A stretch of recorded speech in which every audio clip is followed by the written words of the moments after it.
Hello,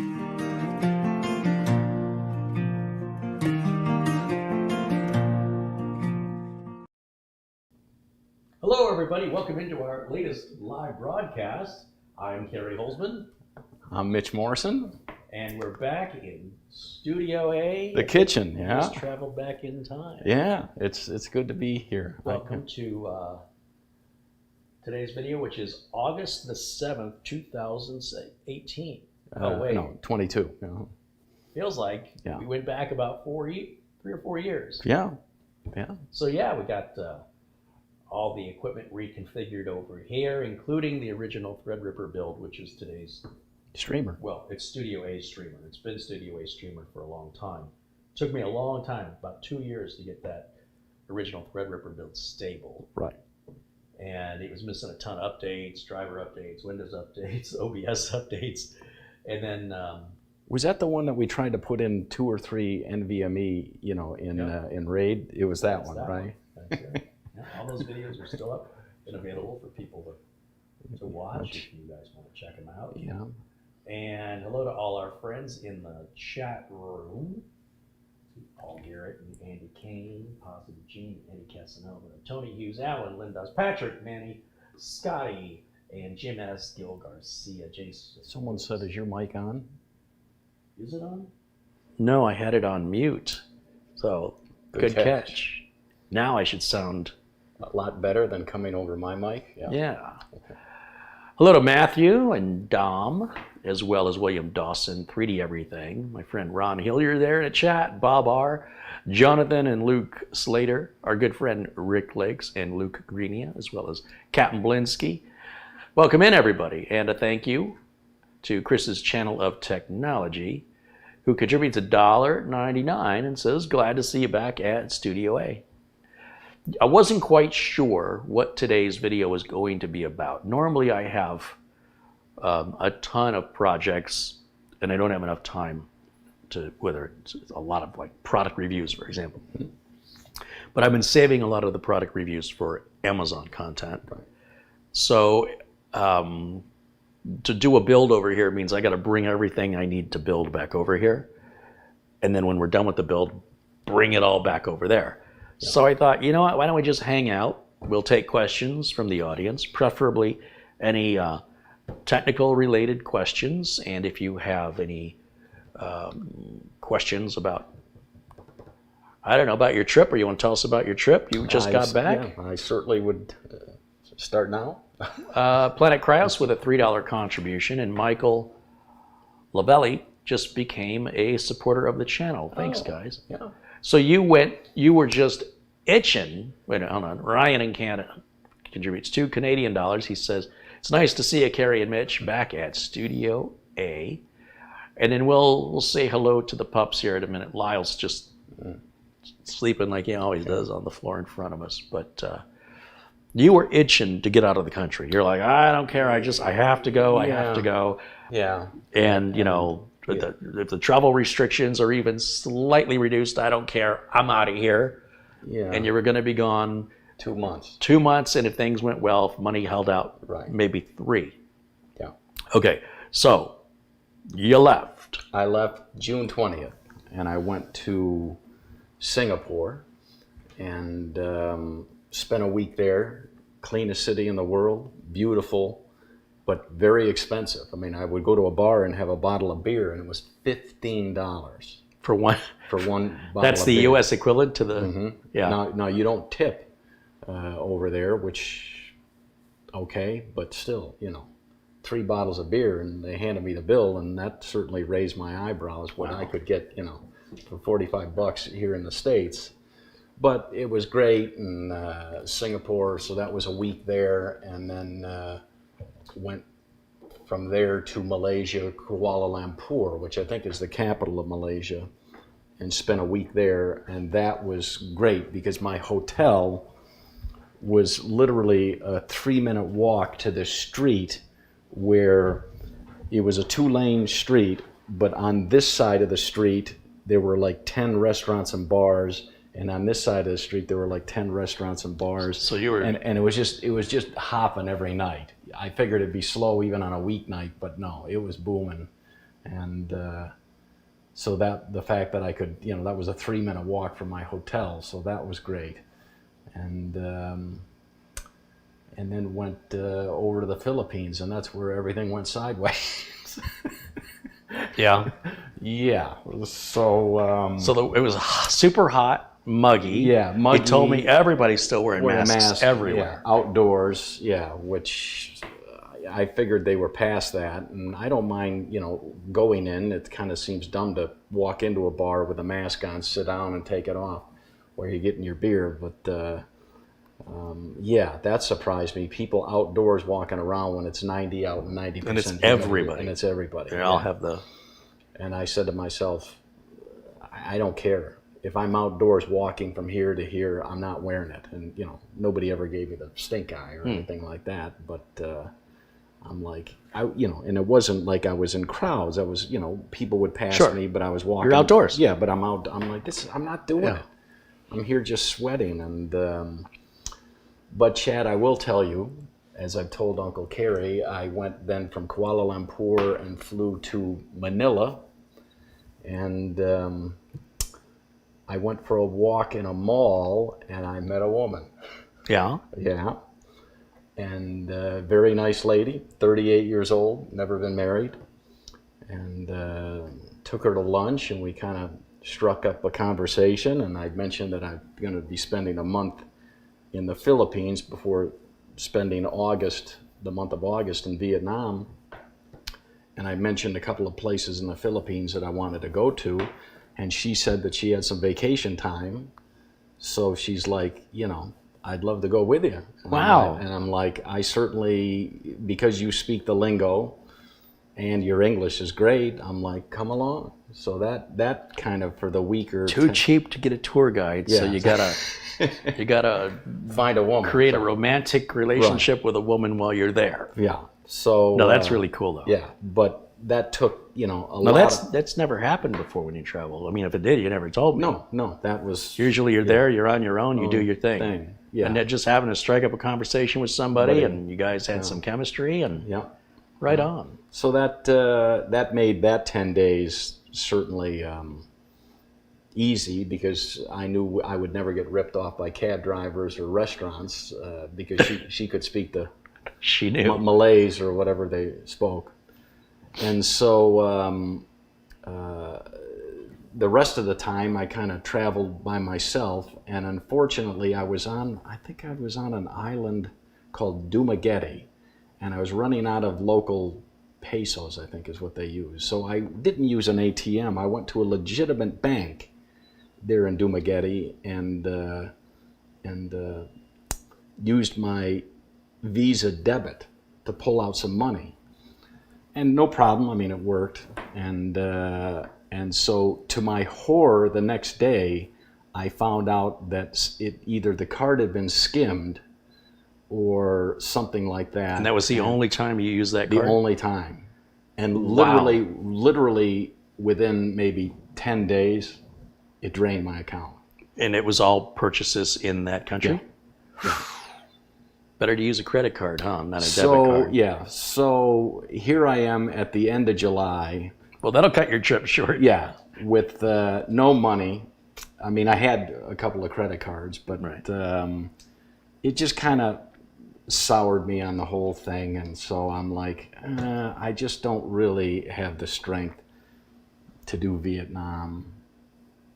First of all, they can't get me the car. They can put the money back in, but she said it'll take 5 days. Mm-hmm. And I'm like, okay, but then I have no card. Well, we have to mail you another one, and we can't mail it, right? To the Philippines. So I'm just like, I've been gone 6 weeks or something like that, and I'm like, it's kind of time to come home. So at the end of July, I just said, I'm coming home. So did you get your travel bug out of your system now? Or are you still looking forward to traveling? I did. I mean, I enjoyed it, but it's kind of, the only thing about traveling alone is you're responsible for all the decisions. How do I get from A to B? Where do I eat? Well, where am I going to stay? Well, how do I get there?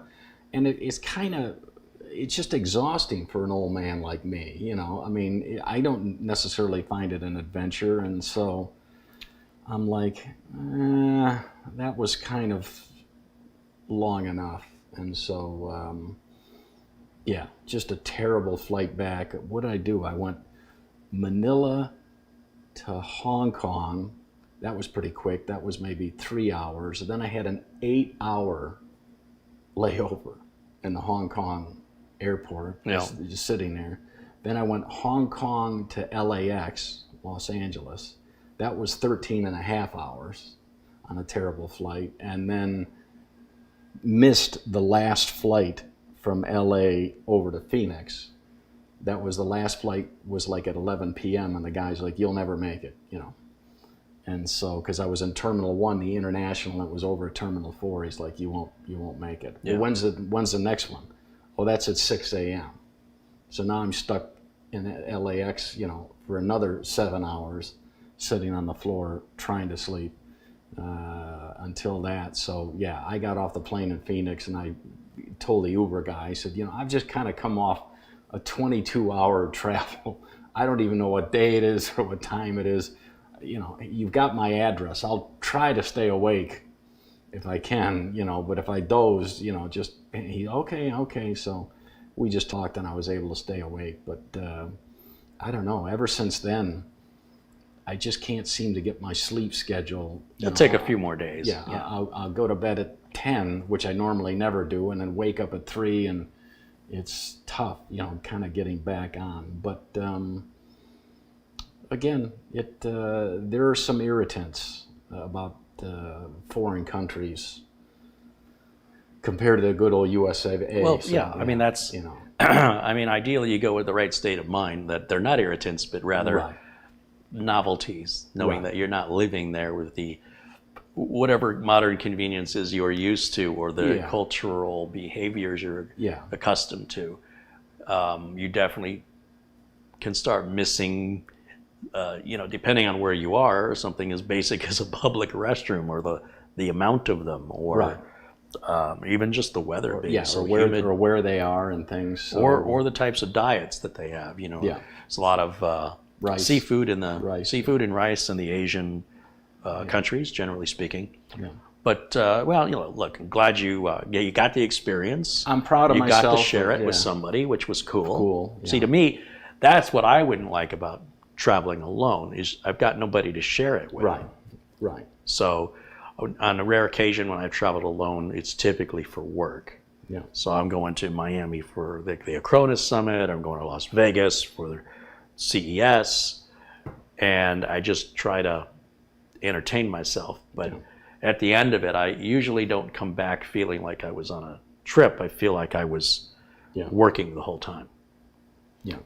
But And I'm sure there's nothing like the feel of your bed when you've been gone for that long. You get back in your bed, in your house, in your AC. And it wasn't like I was staying in youth hostels. I mean, I was getting pretty good hotel rooms for $30 US, a night. Mm-hmm. I mean, they were tiny, but I mean, at least they were clean. But, if I were to go and spend a month doing the Vietnam thing, I would kind of maybe up my budget for a little bit nicer hotels, a little more high end. They would be bigger, have amenities. More of a resort. Than anything. Because at Dumaguete, when I got there, I was going to spend 4 nights, and when I arrived, not the owner, but one of the guys working there said, "Well, our credit card machine is on the fritz, so we can't run your card. Do you mind paying for your 4 nights in cash?" I said, "Well, I guess I can do that, but it's the afternoon." I said, "Can I do it tomorrow? I'm not going out. I just arrived and I'm tired and I just want to put my things."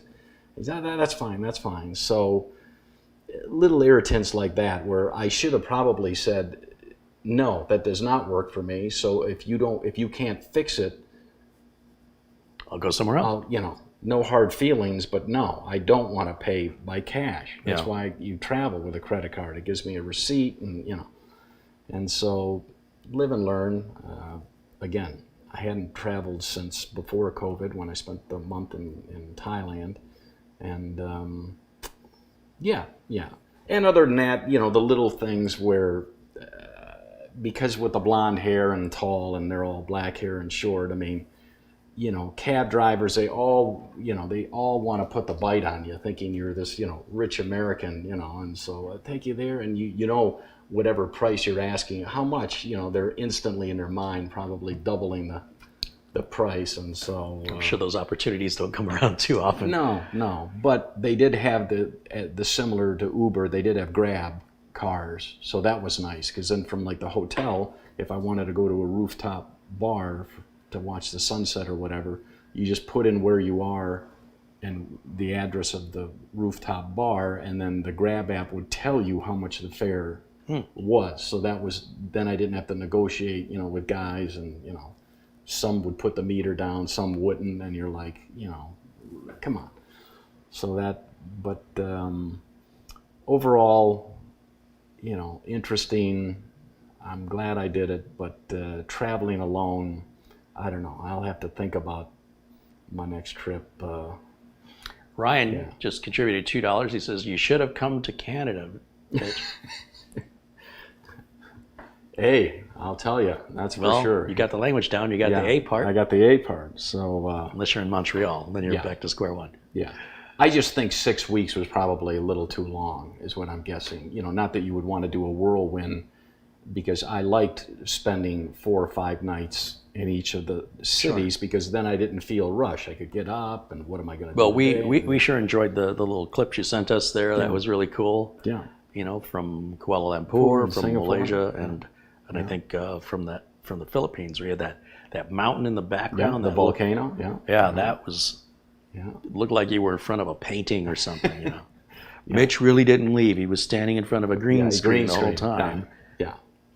So. And no, we stood in front of a Middle Eastern volcano there was somebody left a comment that was like, that's not a real volcano. Those kind of volcanoes don't exist in the Philippines. No, we just spent thousands on CGI just to fool you. Right. You know, some people online are just absolutely ridiculous. But the one thing I did learn, Chad, is that I packed way too much clothing, and I thought I was, you know, whittling it down. I learned from my Thailand trip, a little less merino wool shirts, but no, I packed way too many clothes, and any other travel now, it's going to be, because a lot of the hotels I could pay to have laundry. So if I just, you know, if I want pants laundered or a shirt washed and pressed, you know, same day, you just take it down to the lobby in the morning, and by the time I got back after looking around in the afternoon, it was hanging in my room closet, and then you just go down and pay the bill. So you just, whatever you think you lay out, and I did what they said on all the videos. I laid out all the clothes, and then they kept saying, whatever you laid out, cut it in half. And I'm like, I don't know. And they were absolutely right.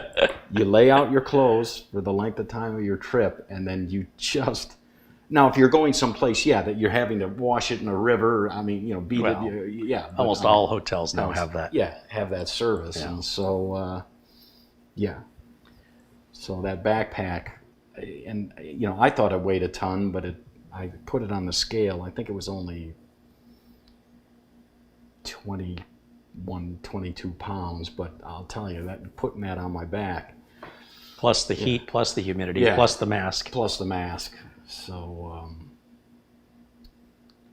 XRod666 contributes $10. He says, hey, it's Studio A. Been a while since I've seen it. Michael Lovell with a $20 contribution says hello from a new member in Happy Valley, Oregon. Well, thanks for joining our tech club and becoming a member of this amazing community that we have here. We're glad you're a part of it. And thank you for the super chat contribution as well. But I will tell you, when I left hot and humid, and I remember getting off the plane in Phoenix, and it was during this, what's going on here. Hot and humid. And I kind of went, no, wait a minute here. Did we go in a circle? What happened to bone dry? And that was at, like, even getting off the plane at 7 a.m. I was like, it's the same weather. I'm like, well, it's August. Yeah, it was August. Yeah, it was overcast and muggy. So, Magnum in the chat room says, when buying a power supply, is any name brand that is 80 plus rated okay to buy? What is your experiences with ones that fail versus ones that last for a while? Simply put, the difference is in the support. If you're going to get a no-name brand because you want to save a few bucks, the likelihood of you having a problem is higher. And what kind of support you're going to get, if any, is a roll of the dice. You're going to get what you pay for. So if you're somebody who cares about stuff like that, don't buy the cheap stuff. I see people who are almost snobby, elitist, caring about stuff that no average customer cares about. And they're asking a question regarding their snobbiness on some budget motherboard or some budget part. And you can't mix these two things together. If you're not a picky person and all you care about is saving money, then you have to understand you're likely not going to get as good of a warranty. You may not get the reliability. You kind of have to make a decision. If you're somebody that cares about really tiny tech minutia, getting that extra 1 kilohertz of frequency based on the VRMs of the board, you need to buy a $300 plus motherboard if that's your personality. What ends up happening is when people put down these exacting standards and ask how they apply to some cheap part, they don't. You need to either do one and pay the money, or do the other and take the gamble with regards to reliability and if there's going to be any support there. And then really what you need to ask yourself is, how much are you really going to save? For example, 500 watt EVGA power supplies on Amazon, about $35 and free shipping. EVGA has great support, and it's very unlikely you'll need that support. So out of $35, how much are you saving going to some off-brand? $10? Furthermore, if we're talking a more expensive power supply, then it's even more important that you get the name brand. If you're, the only reason you need a 750 or greater power supply is because you have a lot of money in your computer. You've got an expensive CPU, you have an expensive video card. And by cheaping out on the power supply, it could blow your PC's components. If that power supply goes out, not only could you get zero support, have no contact from the manufacturer, but you may have absolutely zero recourse when you find out it just took out your $1,000 video card. And the video card manufacturer says that's not a warranty issue. That was you applied voltage to it improperly. That was your power supply. Talk to your power supply manufacturer. So generally speaking, if you're just trying to build the cheapest computer that you can build, do know that you're more than likely going to have problems with it that you wouldn't have by spending a little bit more on name brands. And don't expect it to perform or be as reliable or be as easy to get installed. It is a completely different beast. And that's why the prices are the way they are. If you're going to buy a budget system with budget parts, still recommend you stick to name brands. If you're not going to stick to name brands, then at least accept that you're rolling the dice, accept your consequences, and hope for the best. And that's fine. If you're building something higher end and you want a higher end power supply, then don't go budget on anything. Don't go budget on the case. Don't go budget on the power supply, the RAM, the CPU, the cooler, the SSD. Don't go budget on any of that. So it's really up to you to decide. But it's really frustrating sometimes when I see people asking really bizarre questions that only a snobby elitist would care about such minor detail, and ask if it applies to the low-end board. And I know. And I'm like, well, why? Yeah. It's a low-end board. It's not designed for somebody like you.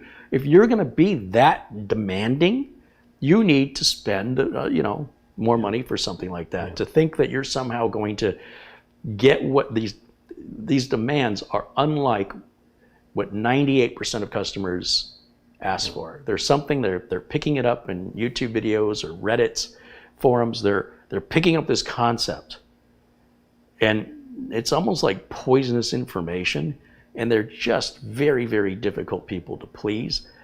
And on top of that, when you combine that with they're trying to save money, those two things, I run very quickly the opposite way. When I sense that's who you are, I'm like, sorry, can't help you. You're going to have to ask somebody else. I don't even want to waste my time. You know, and I know that people think maybe the CPU is the heart of their machine. See, for me, it is the power supply. Because like you recommended, I don't shut my computer off. Now, when I left for the trip, because I knew I was going to be gone maybe 2 months, I shut them all down and then actually unplugged them, you know, turned the power supply off and then unplugged them from that, because I knew we were coming into storms and yeah. so on. But That's otherwise, good. I'm with you. You know, if I'm home, it's running. And so do you think, I think my last build is a budget of, say, $100 for a power supply. Do you think that even that's too much? Or so, I know you can get, you know, 200 and 300, you know. Depends on the build. I mean, So, if you've got a graphics card, you're going to want about 750 watts, right? And on average. If you don't have a discrete graphics card, 500 watts ought to be plenty. Yeah. So when I'm shopping for a 750 or an 850, I'm trying to be in the $80 to $90 range. When I'm getting a 500 watt, and I'm talking EVGA strictly, I'm looking at under $40. So if I can get a 500 watt EVGA power supply on sale for $24.99, or if it's B stock from EVGA, it's still same warranty and everything. I can get it for $29.99 or $31.99. I mean, I'm not saving a whole ton of money one way or the other. I'm happy if I get it under $40. And those are 80 plus. And then you've got your standards, right? Gold, titanium. You got gold, platinum, there's titanium. white, bronze, silver, gold, platinum, titanium. Yeah, that's just the efficiency rating. The higher the efficiency rating, the more you're going to pay for the power supply, substantially more. Yeah. And it's really just about how the conversion of power from your wall into what the computer's using, how much is wasted. So for most people, they're never going to see a difference in those 80 plus ratings. But if you had an office, you know, with 50 computers on every floor, that little difference in efficiency can make a big difference on the electric bill. Yeah, so thank you for the question. And if you have other technical questions for us, computer questions, please feel free to ask here in the chat. We'll do our best to provide answers for you. And let's see, a couple other contributions. Winston Liu contributes $5 Canadian. Mitch, bonjour and good morning, guten tag. I was born in the Philippines. Oh. Thank you, Winston. Thanks for the contribution. Michael Maggs with a £2 contribution says, it's good to see you both back in Studio A. Yeah. And it's hot. Glenn's Music says, greetings, everyone. I'm having a nostalgia overload over here. Yeah, you think you are.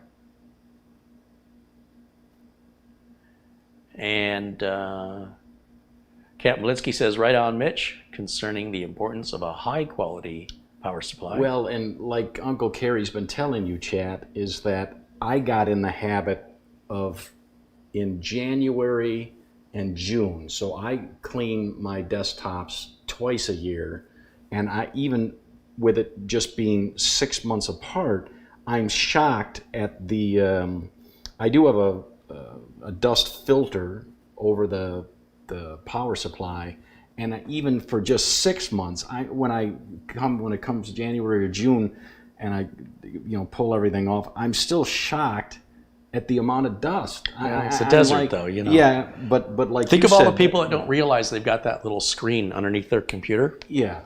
And they're suffocating their power supply. And they might be people that bought a really nice power supply thinking, patting myself on the back for, buying something extra nice. And then they have to breathe. Yeah, no idea that they're suffocating it. Yeah. So you just, you don't have to do it twice a year like Uncle Mitch, but at least once a year, get your, canned air or your blower like Carrie and I both have. Great for cleaning my glasses as well as the computers, but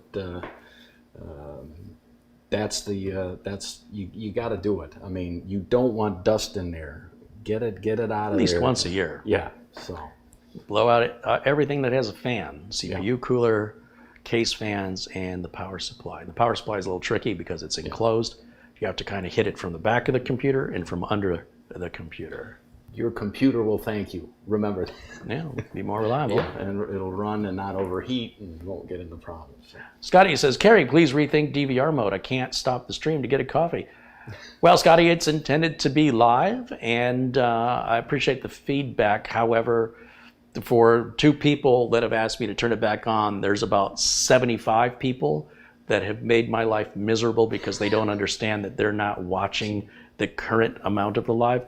So the best I would encourage you to do is just, either don't watch it live. If you need to pause where you get up and walk away, the video is made available after it airs, and then you can watch it, fast forward it, pause it. Just the whole point of it being live is to ensure that everybody watching is watching it live. If you pause it to walk away, you're not watching live anymore. So please understand that. Unless I get a bunch of other feedback that aims at wanting that DVR mode back on this end of the camera, it was creating a lot of unnecessary confusion. Same with the chat room by restricting that to members and moderators only. It's made the streams much easier to keep them on track, so they're not, the little tone of the video isn't changing because of behaviors of the viewers. The viewer behavior should have no impact on this side. So that's why we've done it. So, I never say never. I'm not saying I'll never turn it back on. But for right now, the feeling I'm having right now is that I should have did this a long time ago, because it was really starting to be discouraging to make a video to deal with it. So let's see. There was another question in here, if I can find it.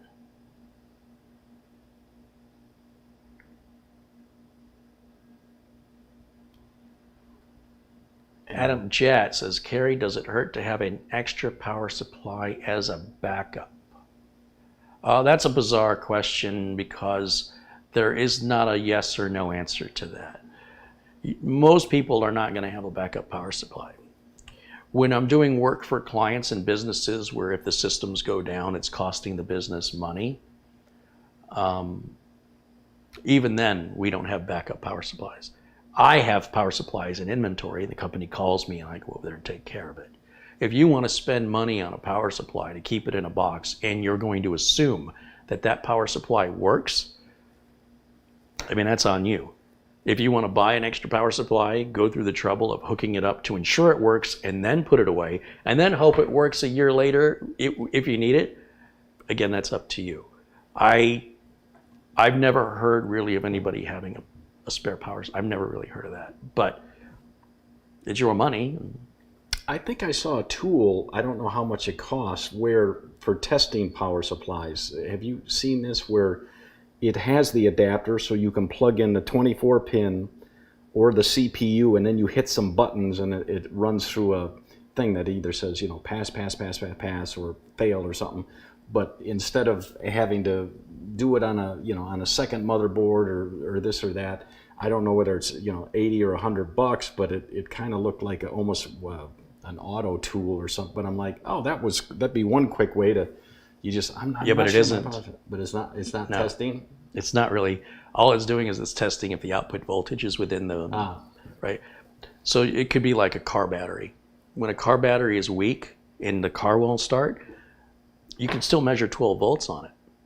It's still 12 volts. Your radio will still come on. The dome light, all the accessories come on. But when you actually put a load on that battery and pull from it, it fails. So to get a power supply tester that you can put a load on it is about $700 or $800, and it wouldn't make any sense to make that investment unless you're a technician.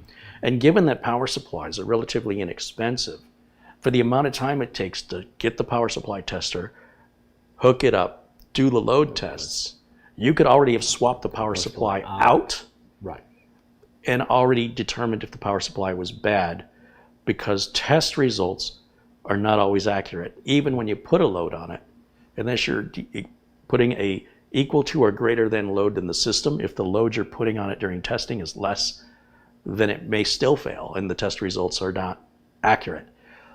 If we were talking about a part that was $10,000 and it was $1,000 to buy the tester and it took 3 hours to run the test, this makes sense. Right. But we're talking about a part that runs on average $50 to up to $200, and most of the time kind of falls around the $80 to $120 range. It really doesn't make any sense to simply not swap it out with another one. When I think a power supply might be bad, the best power supply tester is another power supply, and one that I know is good. And I don't take the old one out. All I do is take the motherboard power and the CPU power off and take the other power supply, the new one, and just plug it in and leaving it outside of the case to see if it solves the problem. If it does, it's just a simple swap. I'm in and out in 30 minutes, right? So if I have to invest in a tester, and then I still can't trust the testing results, all I'm doing is I'm extending the amount of time it's going to take me to get to the fix. Yeah. So for stuff that's so inexpensive, it really doesn't make any sense to me for a power supply tester to even exist. I think they're all a scam. I think anybody who buys one and uses it is being tricked. Mm. I have seen back in the day where a power supply tester says you're good, and you're like, it can't be the power supply. And then you spend an hour and a half, 2 hours, 3 hours trying to find something else. Nothing. And then someone else goes, well, it's probably the power supply. No, I already tested it. And they go, well, let me see. And they just go grab another power supply. Yeah. And you're like, but my tester. And they're like, I don't care what your tester, just move out of the way. They plug it in, it turns on. It goes, I don't know, why are you spending all this time?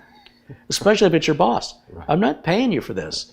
And they get really upset. And then I'm sitting there feeling like an idiot because I believe the tester. Right. So it was a waste of money to buy the tester. It was a waste of time to use the tester, and it misled the diagnostic.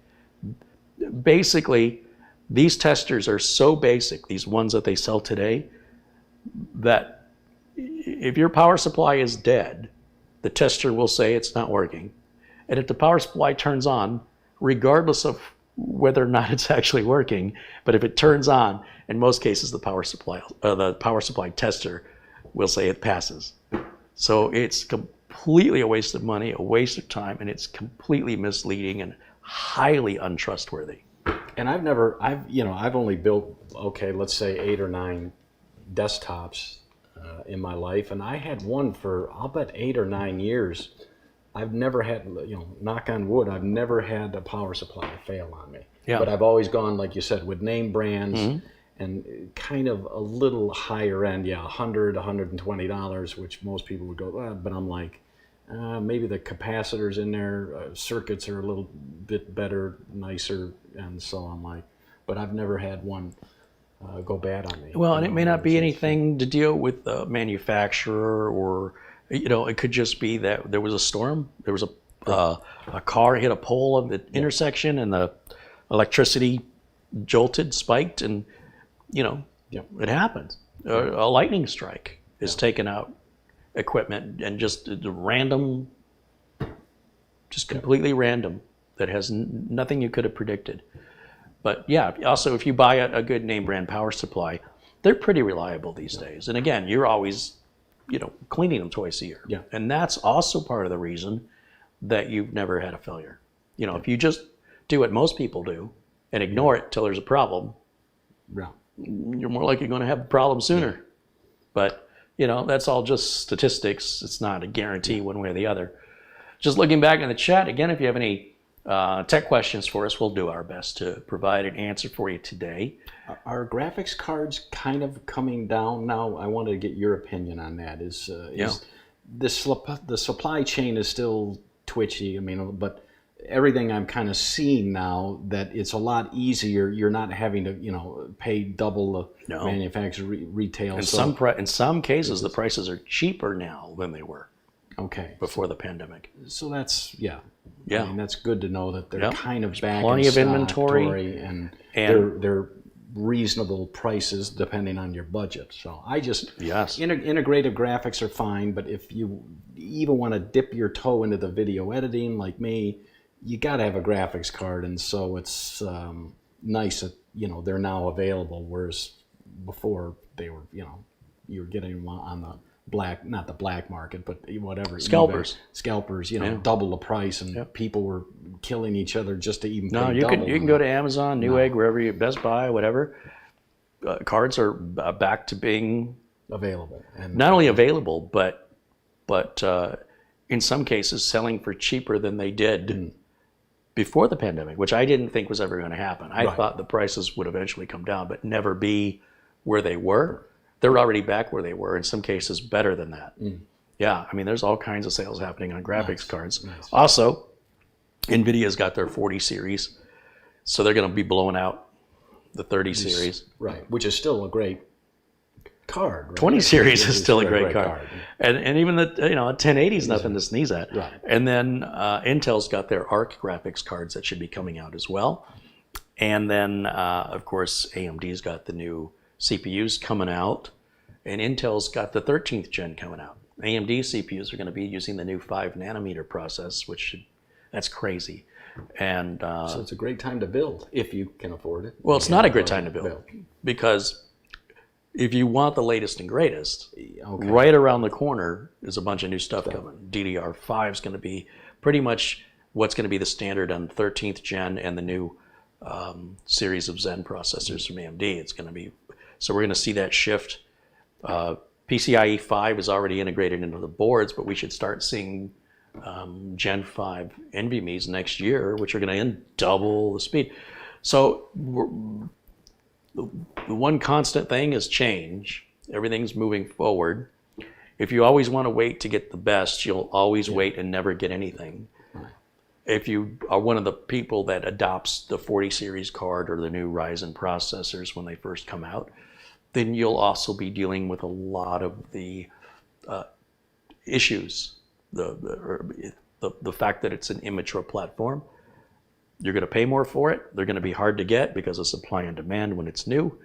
And you'll be more than likely to have problems that are unfixable until the manufacturer addresses it through, could be BIOS updates or driver updates. And those pioneers, we thank you for doing that, because that means a year later when I go to buy them, all that stuff is all worked out.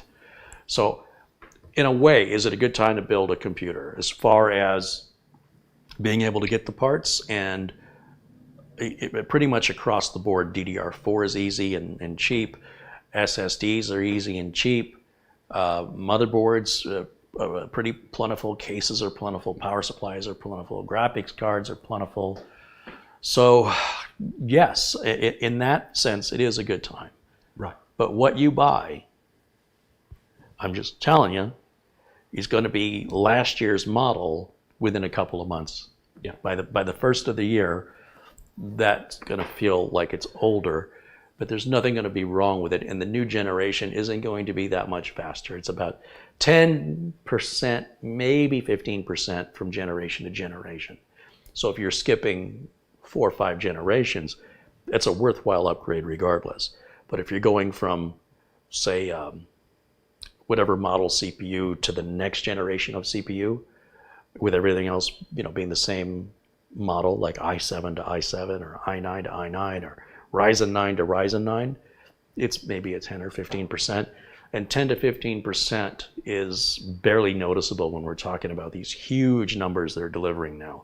It becomes inconsequential for most people, except in benchmarks where you can see it, and in maybe a handful of very specialty applications or games, or certain extraordinarily demanding users.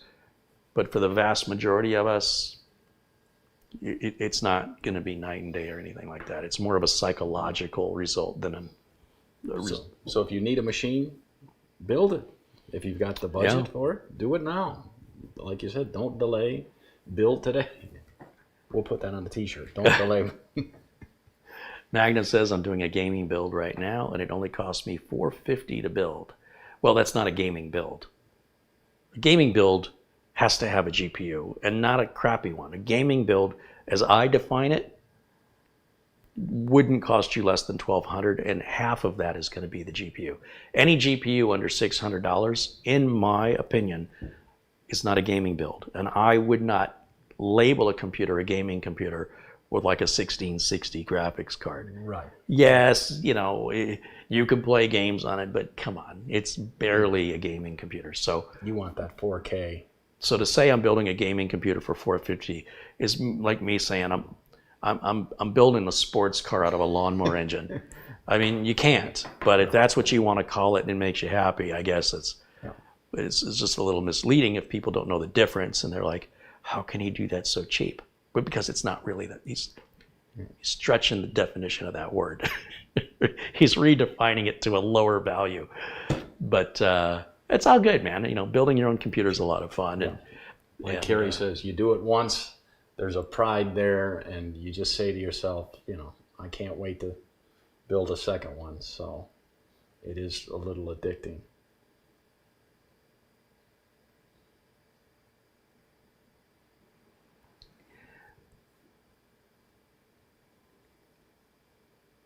And we'll see if we have any other tech questions for us here in the chat room.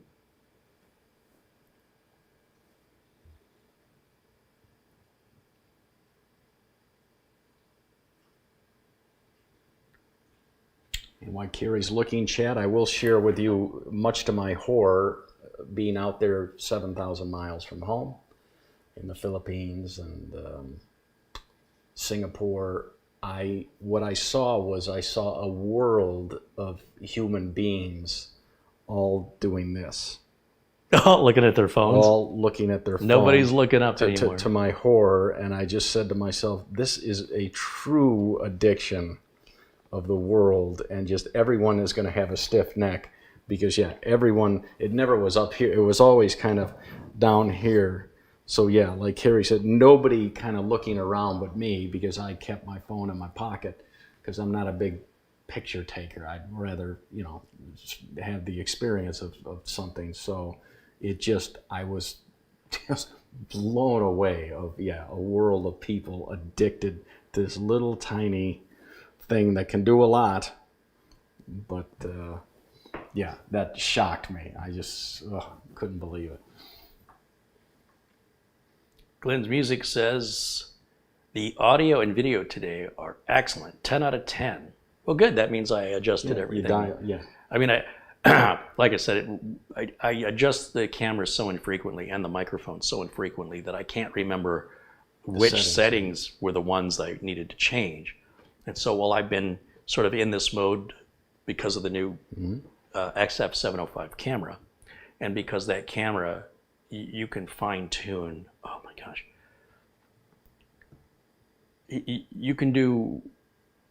I can make adjustments to the picture on a level that none of the other cameras can even get close to.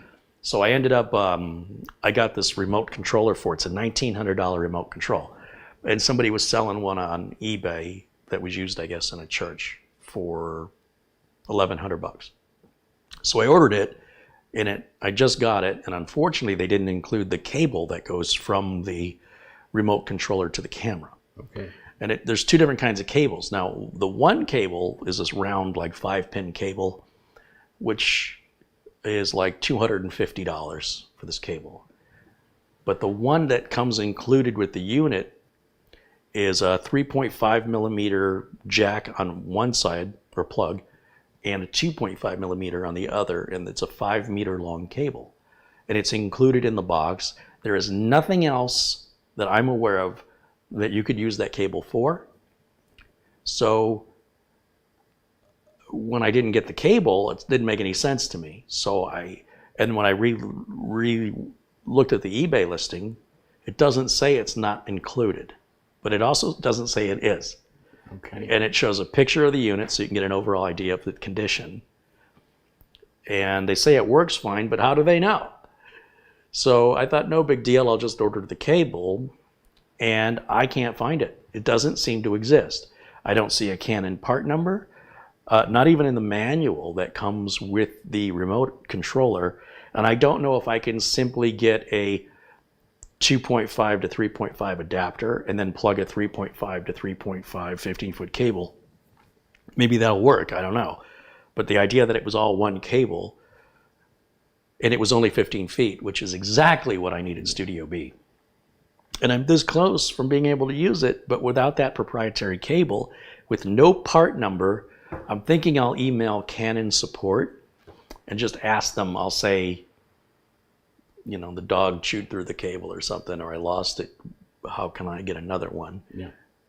Because I've been all through Google, I've been through B&H Photo, and it just doesn't, it does exist for like, I think the cable's like 3 feet long.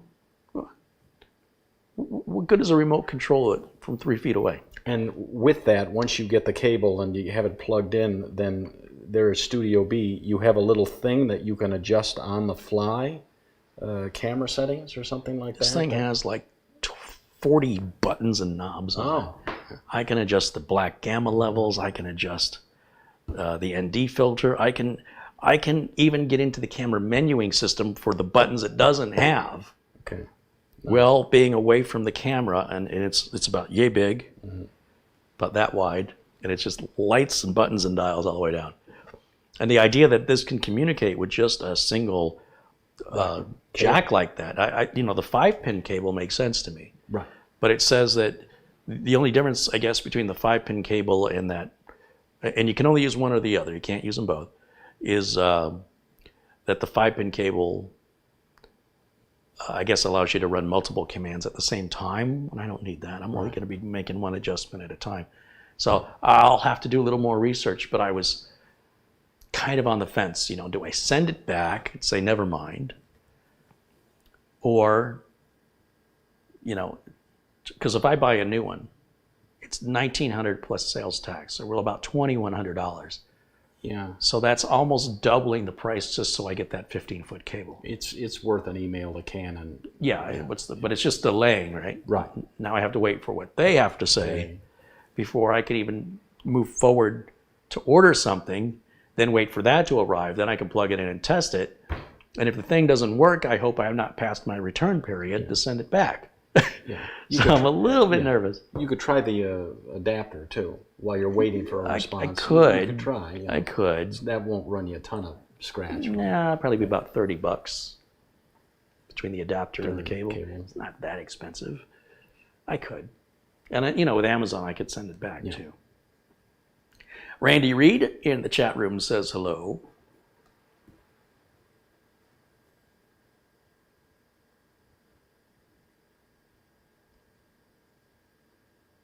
Nelson Contreras says, when you put in 2 memory modules and it doesn't boot up, I tried all the slots, it won't work with 1 memory stick. Yeah, you have a bad memory module, and you should probably contact the manufacturer to see if it's under warranty and send it back, or with as cheap as memory is now, go ahead and just buy a new pair of memory. It sounds like a memory module is bad or incompatible with that motherboard. I have had on one of my machines, I did have a RAM stick go bad. So. There's people watching us that have a bad memory stick, and they don't know it yet because they haven't used that area of memory. I encourage people to run Memtest 86 on their systems just to make sure. But probably about 10% of everybody watching has a bad memory module in their system, and they just don't know it. It's affecting an area of memory that they haven't used it yet. And they may never, but eventually, they'll install some program, or they'll be running some other application at the same time, some other combination they don't normally do that will then consume that area of memory, and then they're going to crash. Yeah. So if you run Memtest 86, I've got a video how to download and create the USB drive and let that run. It takes about an hour and a half to go through all 13 tests. And if it shows up with any errors at all, you don't need to continue the test. The RAM is not repairable. At that point, you have a bad memory module. You can choose to isolate it or not. When you send memory back to a manufacturer, if it was sold in a pair, you need to return a pair. You don't just return the bad one. If it was sold as 4 modules, you have to return all 4 modules. They cannot just send you one and then expect that to work. The memory has all been tested in how it was sold together. So if there's any issue, all of it needs to go back to the manufacturer as it was sold, and they will replace it with a new kit, guaranteeing that when you plug that in, the modules have been tested and are compatible with each other. Andy says, loving the shirt, Mitch. Is that number 51 for you? And I'm like, no, Andy, I be honest. At 50, now never say never, but I just, the shirt that I wore at Studio B on June 17th show before I left, that was shirt 50. And I kind of had to say to myself, yeah, that's more than enough to wear one every day of the month. And so I'm like, I'm going to stop at 50. I won't pinky swear, but because next year if they tour, I'll see them 2 or 3 times. See how long this lasts. So, John Williams says a CPU can have a bad memory channel. Yeah, it absolutely could, but it's highly improbable. In my career, I've only seen a handful of bad CPUs. It's very, very, very rare. So I wouldn't even mention it to anybody, because in 99% of the, more than 99.9% of the cases, you're going to either have a bad RAM module or a bad socket long before you'd have a bad CPU. But it's possible, just not probable. So I wouldn't even mention it. It's so unlikely. Let's see, what else do we have? Looking through the chat, Ray Burke just joins us and says hello. And there's Dave Hall joining us in the chat. Good to see you, Dave. Thomas Mac T said the picture is very clear to be able to read motherboard writing. Good going community members who help. Your hard work is great. Well, thank you, Thomas. Yeah, that little tiny Sony camera got that 1-inch sensor. Unbelievable. I was like, there's no way that's going to work well. It's going to overheat. It's going to shut down. The battery's not going to last. It did really, really well. So now that means I can put a little more money into that to try and get sort of a camera rig for it. And debating whether or not to put it on a gimbal. I don't know that we need a gimbal for it.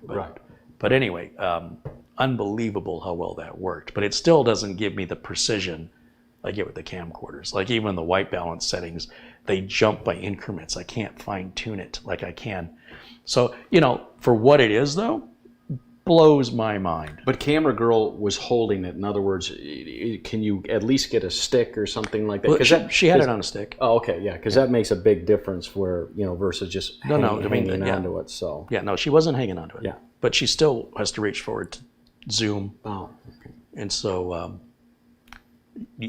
so there's a camera cage for it. I don't know that the way that we use it, the camera cage is good if you want to attach a bunch of stuff to the camera. Right. So anyway, I will be buying some accessories for it, like spare batteries and stuff. Yeah, I was impressed. Yeah, when I couldn't believe when it. You cut to that. I was I'm like, there's no way this is going to be as good as the video I saw made it out to be. Right. Oh, he was right. Yeah. He was right. But it is a brand new modern camera with the latest technology. This isn't like a 4-year-old model. So it just shows you how quickly they're advancing. Yep. The camera technology. From prosumer to consumer. I mean, they're saying the cameras and phones are going to be better than any camera you can buy. They're this close to surpassing the best camera you can buy, like as far as like a digital SLR. But again, there's a lot of limitation when we talk about things like depth of field, or we talk about f-stops, we talk about aperture, we talk about, white balance. Some of these Canon cameras, they're still cameras, can be very difficult to white balance, where you essentially, instead of like pointing the camera at something white and pressing a button that says white balance against this being white, with a lot of the Canon point and shoots, you have to, or even their DSLRs, you have to take a picture of something white, then go into the menu and turn on white balance mode, which then kicks you back out. So go back into the menu and then say, I want a white balance based on an image I just took. And then you point it to the image, and then like if you're trying to get a shot quickly as a photographer, nobody's got time for that. Yeah. And it's just a shame that, as far as I know, Canon is the only big manufacturer that does that. Panasonic, Sony, all the others, You just hit a button, point it at something white, you're good to go. So one of the downsides on that little Sony is when I'm adjusting my white balance settings, it's kind of got pretty large steps in between. And if I want something in between this step and this step, you can't. So with the big, Canon camcorders, I can dial that in. I can go 3510, 3520, 3530, 35. The Sony might be 2900 to 3300. And you're like, well, I wanted 32. Too bad. But it's close enough. I mean, it makes up for it with the way it interprets the colors and the image quality, and it's outputting in HDR as well. And I think the Canon will output in HDR, but I haven't quite figured out how to do that yet. But again, once I get that remote working, I did contact the seller. I said, do you by chance have the cable? I mean, it's not. I said, do you by chance have the cable that it was sold with? Because there's no other use for that cable. Right. Wouldn't make any sense to keep the cable for any reason. Right. And the guy said, no, that's why it didn't say it came with a cable. Like, he was kind of nasty. And I was like, okay, but it didn't say it was incomplete. You didn't say the cable's not included. Right. So yeah, was there a picture of the cable? No, you took pictures of the unit. But if anything was missing that came in the box, apart from the box and the documentation, you'd think, as an eBay seller, you'd know better, that you better make sure that you don't have an upset seller by just assuming that your omission of the information meant it's not there. You need to verify that. So I was a little ticked off at the way he responded, but it is what it is. It doesn't make any sense. Where's the cable? Yeah. It has no other use. It is a proprietary cable that apparently you can only get in the box when you buy the unit. It's not sold separately. There's no other purpose for it. So where is it? Yeah. So that part of it seems unjustifiable to not have it. But it may be as simple as a little adapter, and it may be a very simple cable, or the way that it communicates. It may just be sending different tones to the camera. And then those tones are interpreted like a telephone. Tones are interpreted to the buttons and dials are in. But I don't know how it works. Yeah, that really, really upset me the way he responded to me. Bob R. with a $10 contribution said, I always learn something every time I watch. Thanks, Carrie. Well, thanks, Bob. Thanks for supporting the channel. Avery Ramstorff with $2 says, good afternoon, Carrie and Mitch. Good afternoon, Avery. There's Craig Casabona with a $20 contribution, and John Stutley with £2. He says, hey, Carrie, have a Coke on me. Thank you, John, and thank you, Craig, Avery, Bob. You guys rock.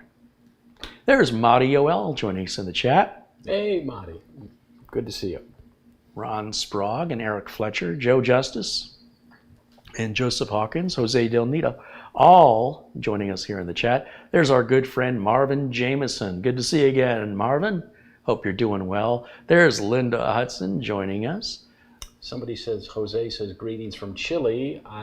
That is certainly under consideration for next summer to get out of the nasty Phoenix heat, is a month in South America. Argentina, Chile, Brazil.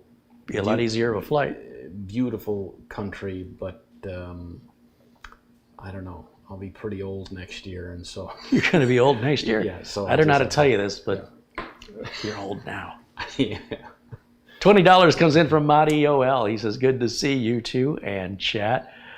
Thank you, Marty. Lana Dro is there joining us. Yep. And $15 from our good friend Rick Lakes in the chat room. He says, good to see you and Mitch back together. We'll get the bond back together. In Studio A. It's great to be back in Studio A. There's Dr. Bill and Matt Power, David Martinez, and Solo. Solo says, what about Alaska? Yeah, I mean, they speak English, I hope, so. And I've never done a cruise, so that's kind of also kind of on the bucket list is, South America. I think I should do one cruise. I'm just not a big eater anymore.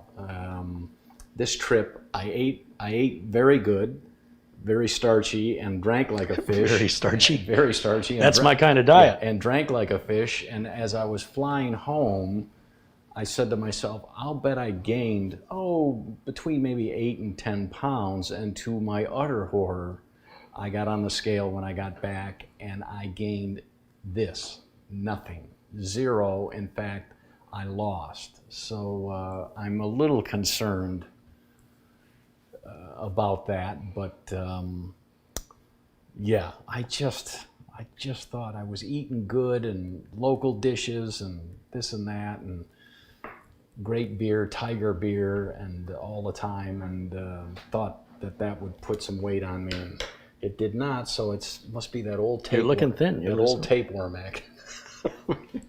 On the other hand, you never see a fat 90-year-old. So okay, something about that. Yeah.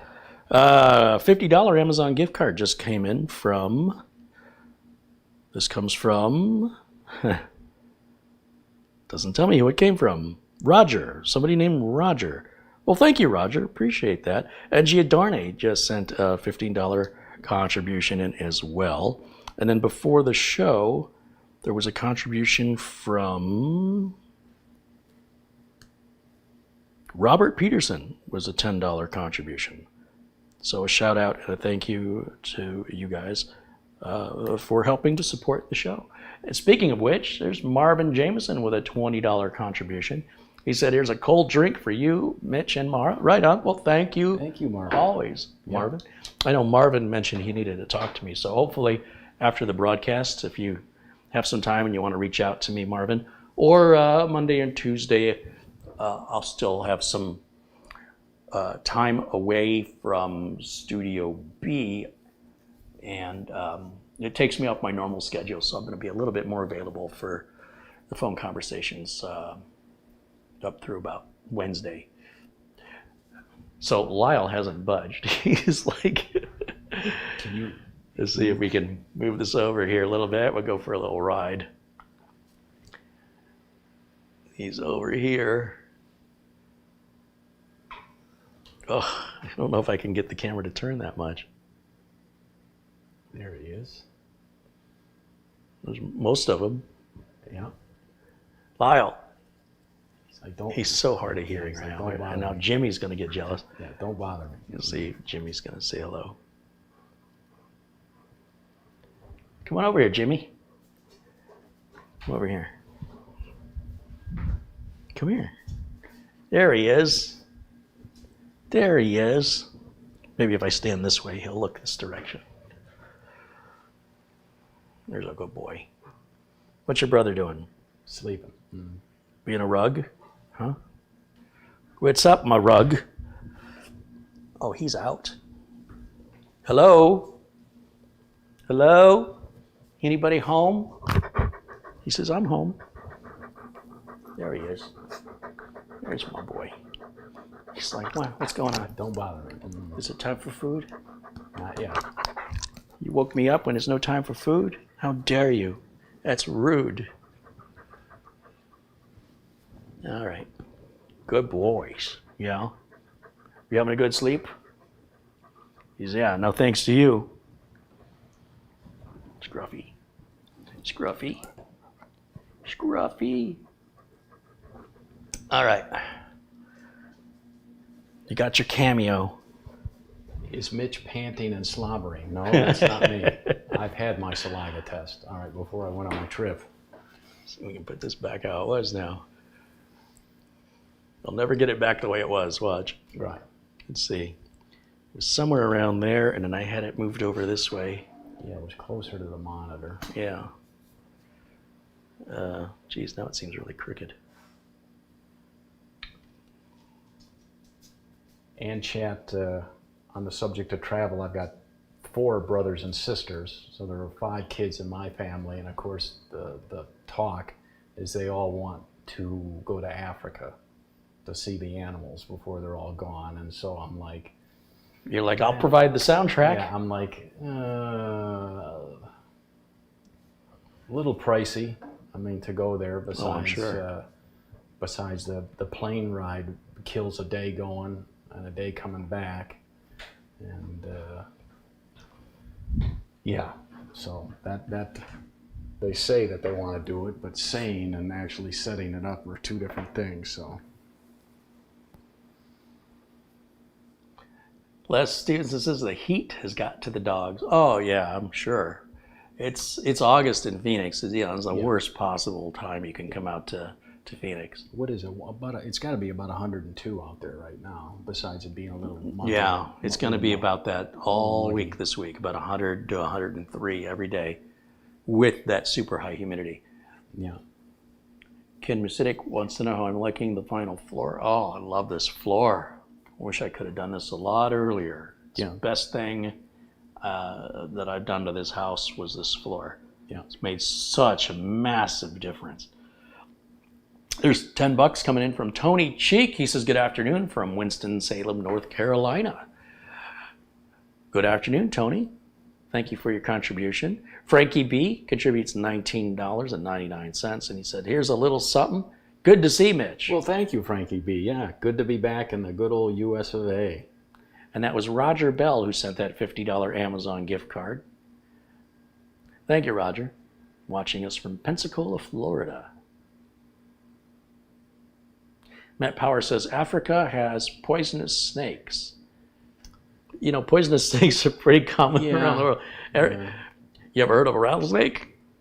Where do you think they live? So poisonous snakes aren't anything foreign to us. But there's this one hotel, you can probably look it up on YouTube, where you're having breakfast or lunch and they have a window without a glass in it, and giraffes come and there's a bowl of carrots on your table, and while you're having your meal, giraffes come and stick their head in, and you can feed them the carrots. I'm like, that's pretty nice. You don't see that in a big city. Well, we have this place called Out of Africa Wildlife Park, and you can feed the giraffes, and it's like feeding a dinosaur. When you're up close and you see just how massive they are,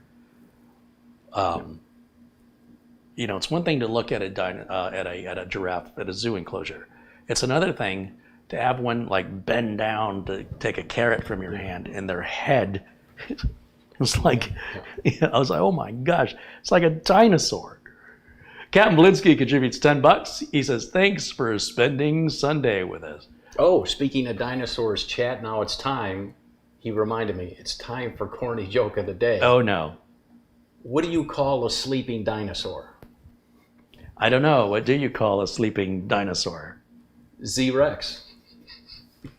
Z? Z's for he's getting Z's. Z-Rex. Rex.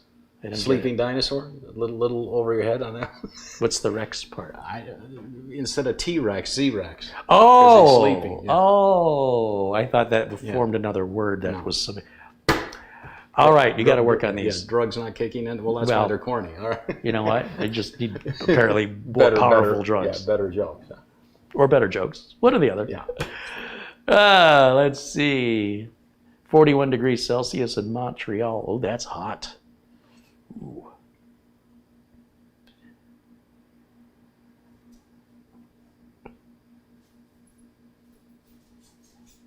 Oh, Lyle's getting up. Lyle's had it. Look at that. Even Lyle's like, that joke was so bad he's getting up and leaving, walking out of the room. I think he's getting a drink of water.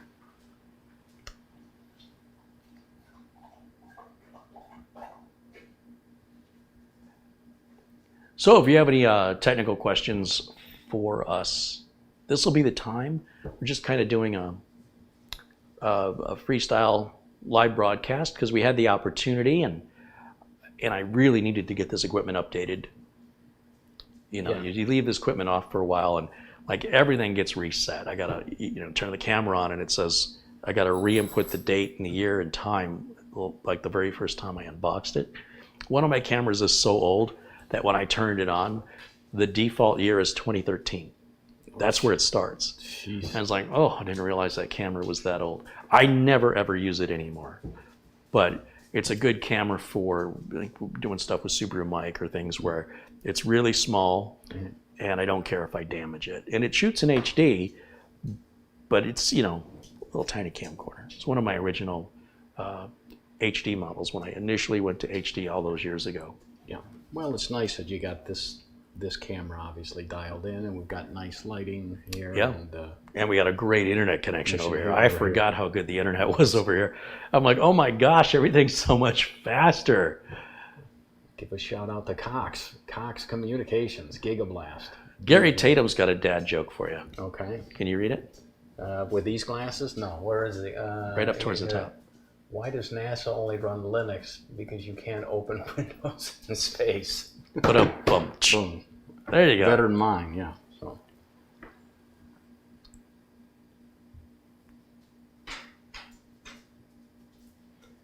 And Camp Muskie says, oh, and the film fell out of the camera too. Oh. Yeah. They're that old. Yeah.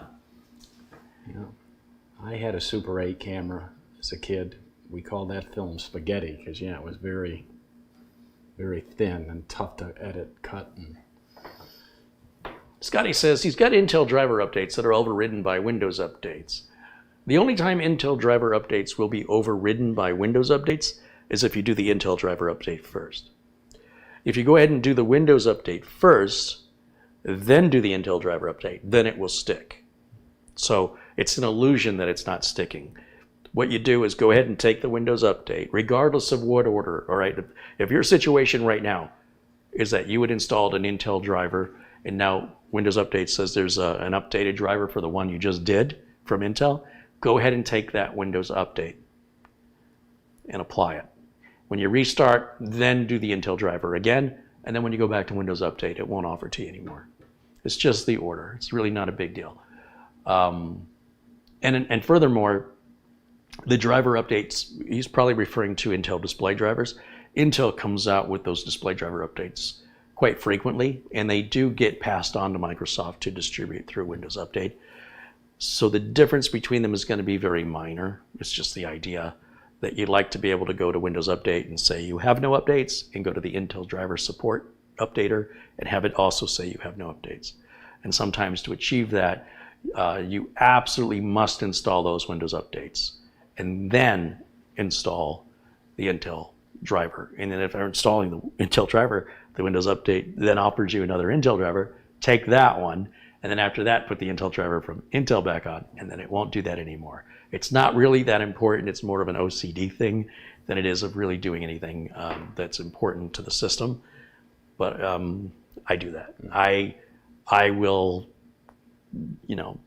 install the driver from Intel, then from Windows Update, then to Intel again, just so when I bring up Windows Update in the Intel driver update, it says, you don't have any more updates. And I'm like, yay! Yeah, so I'm not criticizing there's anything wrong with it, but unless you have a personality like mine where that's important to you, if you're anybody else, doesn't matter. Let's see.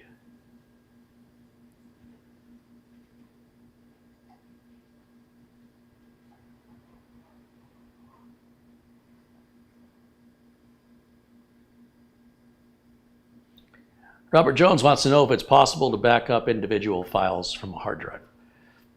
Well, you can copy files if that's what you're talking about, but copying the individual files is usually worthless. What you want to copy is your data, pictures, music, things you might have created in Word, Excel, the data. Programs you can reinstall. The data is irreplaceable. So for the most part, the individual files that are not data are useless.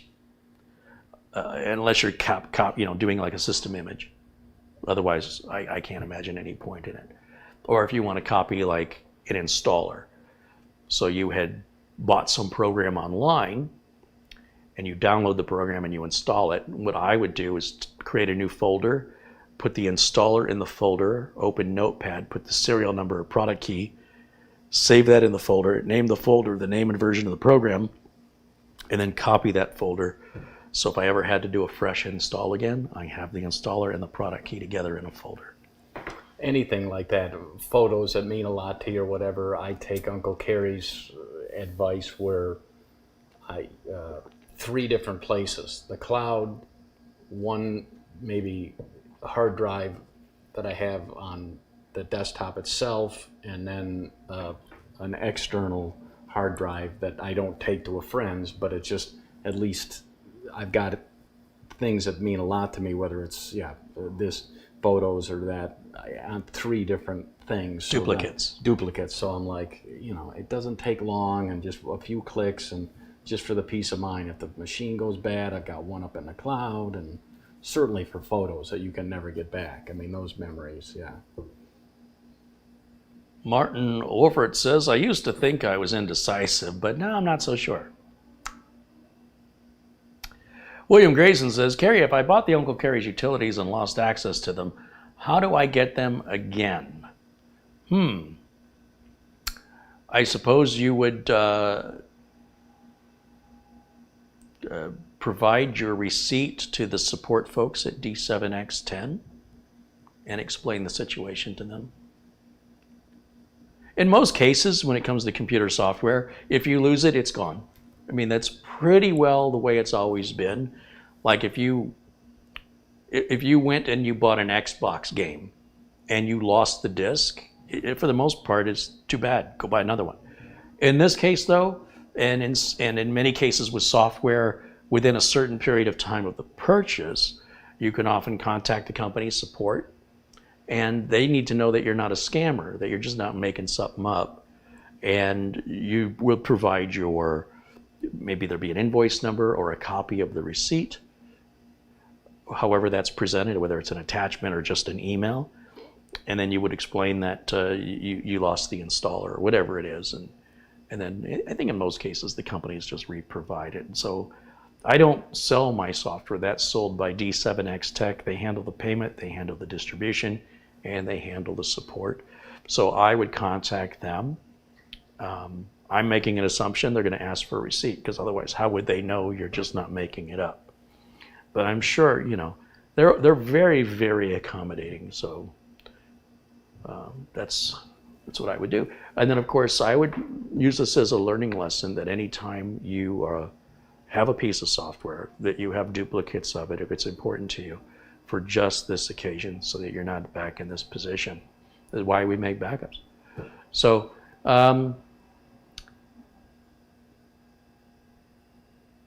let's see.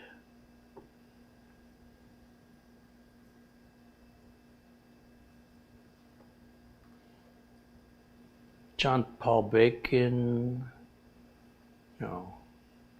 Bob R. says, I'm having an issue with Intel Video Update app after installing it. Intel still asks for the update. I know you went over this once, but I can't find the video. So if you're restarting the computer and the driver update is like kicking on automatically to start over from the beginning, just hit cancel and cancel it. And then go ahead and reboot the computer again, and that should solve it. And then you would still have the latest version. It's the same version. I haven't seen that happen in quite a long time, but when it did happen, it was bizarre, because I literally just installed it. And it says, okay, you've installed it, reboot the computer, and then it starts up again to install. So I'm like, all right, maybe something didn't do it one more time, reboot. Now on the 3rd time, I'm like, clearly this is done. There was no error, so just hit cancel, and then that should solve it. All right, let's see. William Cregan with a $10 contribution said, hey, Carrie, I've missed you the last few times. Keep doing what you're doing. Thank you, William.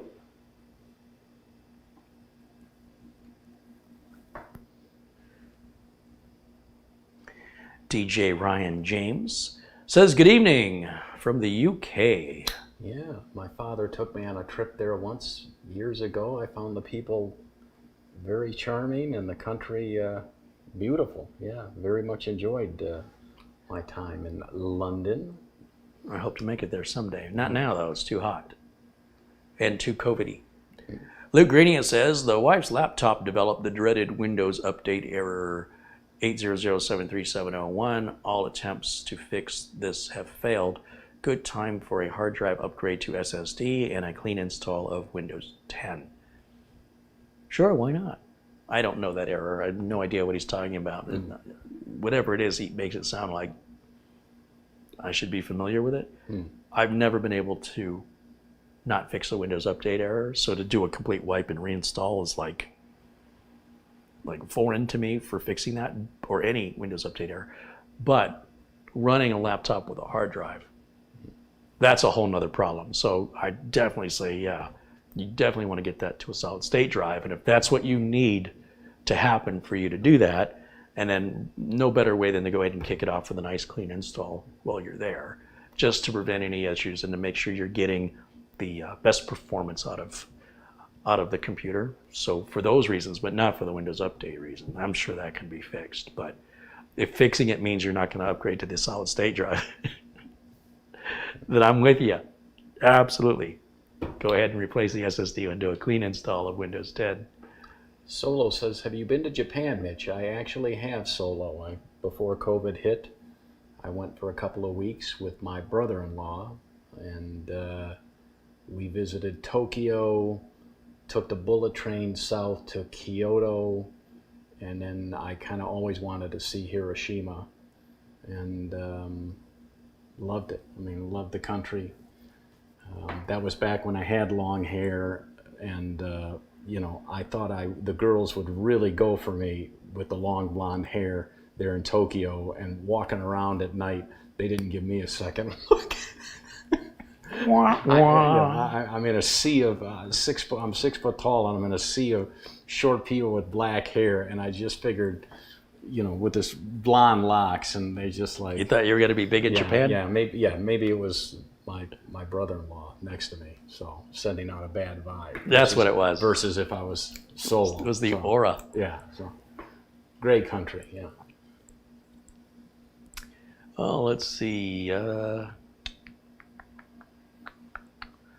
Bikeman says, should I invest in a JS screwdriver? I mean, I don't know if $10 is really what I would call an investment. I spent more than that on lunch for just myself. But I can't tell you what you should or should not do. I have no idea. That's really for you to decide. Adam Carey, you going to upgrade to an NVIDIA RTX 40 series? I don't know yet, because I don't know what the prices, availability, or benefits would be. So once I have that information, I would be able to answer that question. LRCX wants to know if there's any advantage of turning off fast startup in the power options. Well, the disadvantage, of course, is to not have fast startup. As for any advantages, sometimes fast startup can cause, trying to remember what the problem was, with certain software, certain hardware that kind of would act erratically if you enabled it. If you're not having any particular issue, I wouldn't advise you to make any changes, because that could result in you now having an issue. For most people, I think if you turn fast startup on or off, I don't really think you're going to notice any difference one way or the other. So the best way it would be for you to just experience the difference yourself, everybody's configuration and how they use their machine, and what they notice or expect varies from every individual person on this planet. And there's absolutely no way, unless I know you really well and I know your system and I know what you expect from it, that I can predict what the end result of that change will be. But I can tell you that if you have no problems with your computer, the minute you start fussing trying to make it better when there was nothing wrong with it to begin with, you're going down a road I cannot get behind you on. And if that takes you somewhere that ends up crashing your machine and you need help, it's sort of like, you did this to yourself, right? And like, if I was, like, most regular computer shops are like, yeah, you can call us and pay us $125 an hour anytime you want to. But for me, I'm just a one-man shop. So if people start creating problems and then they start reaching out to me for help when I'm already buried helping all these other people, it's sort of like, man, I got so much going on. You just created a problem that you're putting on me. Mm. So whether or not you choose to do that, just please know that if it goes sideways, there's likely not much I can do to help you for a while, at least until I get my backlog caught up. I did a recount of computers at Studio B last night. Okay. That I was down to about 17. I'm actually at 29. But I've got 3 going out, so that's going to bring me to 26 with a potential another one. So that'll be 25. So I'm, all these machines I've gotten out, apparently I when I thought I had somewhere in the 50, somewhere I was probably around 60. So I still have a long way to go. I thought I was, You're chipping away. yeah, but I thought I was so much closer. I'm a little discouraged. Like, oh man, I just, as the pile's getting smaller, I can count it more accurately, or I can start seeing things I was overlooking before. Right. Now that's a definite count. I absolutely know for a fact what I have. Okay. No more surprises. Right. And I will be bringing in more parts for one more system, and that's going to be for Peter Laycock. We're going to do, well, I don't know if you and I are going to do it. I don't know when I'm going to do it, but the train computer that I built here has been sitting collecting dust ever since, for years and years and years. Ended up gutting it using the parts in another build. And I never really completed it because it's really difficult to cable manage this train computer. Well, Peter Laycock works on trains. That's his job. Okay. And he's really interested in that case. And so what I think we're going to do is build him, get a little mini ITX 600 series chipset with a 12600 or, I don't know if I'm going to do a 12600 or 12600K. 32 gigs of DDR5, Ooh. 2 terabytes Samsung 980 Pro, Gen 4. We'll run onboard video, and we'll do it one more time. Does that take the smaller power supplies? What are the little ones called? SFX, Yeah. small form The factor. small. SFF or SFX. Yeah. Just like M.2, you might see M.2 called NGFF or next generation form factor. And I guess some genius thought NGFF, meaning next generation form factor, doesn't translate to the form factor of an M.2 drive. Those words have nothing to do with it. So therefore, we'll call it M.2 so it's more clear. Wait, what? You were able to find it's no problem finding a small form factor power supply. They're Only if you want one that's super powerful. Like, we're not going to put a graphics card in this thing. It's going to be used for regular surfing, email, stuff like that. So it's way overpowered for what he's using it. I'm not going to put any LED RAM in it because it's so small in there. I don't want I'm afraid if the RAM's too tall, it's going to get in the way. Right. And the case is really what's special. Sure. It does have a case window, but they're very darkly tinted. So the focus is really on the case itself. Yeah. And then also that RAM is more expensive and more likely would lead to a fitment problem. So just kind of get some low profile with heat sinks, black to sort of blend in. And then I think I'm going to use like one of those Noctua, the flat cooling fans. I hope that'll be enough. And then once that gets done, I'll box it up and I'll send it off to Peter in Scotland. Peter's been so supportive and so helpful to the channel that I'll ship outside the United States for him.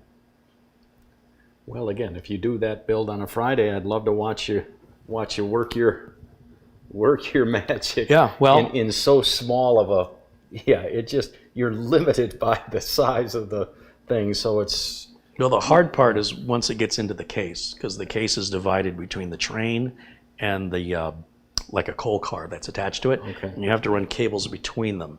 Like the power supply is back in the coal car. It's got to run. Okay. No, wait a minute. The power supply is in the train itself. It's in the back of the train, and the motherboard goes into the coal car, and then the cable. Anyway, the cabling on it's going to be a nightmare, but at least I'll be able to do one more build to get a little bit more content from that case. Very unique. And I love that it's going to go to somebody who's going to appreciate what it is. They don't make that case anymore. You can't buy them anymore. Maybe used on eBay or something. But not only that, Peter's done so much for me, and I feel like I haven't done anything for him, specifically for him. So this is really important to me that I want to give back, and I just hope everything will arrive in one piece. To Bonnie, Scotland in one piece. Well, that's kind of on you and whoever you decide to ship with, whether that be. It'll be FedEx, but I'm also going to have to pay for the import fees too. But still, for everything Peter Laycock's done, it's nothing compared to what he's done for me. Would FedEx be less than DHL? I don't know. I mean, DHL does ship international, but I don't know whether it's. I'd rather go with what I'm familiar with than to start experimenting with other. That's true. Shippers. On a unique kind of build like that, yeah. Yeah. So they'll box it up nice. And Yeah. And I know they're going to be expensive, but as long as it arrives in one piece, that's the main thing. Bob R says, have Mitch take it there on his next trip. Scotland, yeah, it's another possibility. Scotland and Ireland. Since Morrison's my last name, so I guess my dad says that I'm Scotch-Irish. So my 96-year-old pops, father, just talked to him a couple of days ago. You back home, son? Yeah, that I am, Dad. So I worry when you travel alone. I said, you and me both. But had to do it, Dad. 2 years since I could take any trips, so I was itching to do it.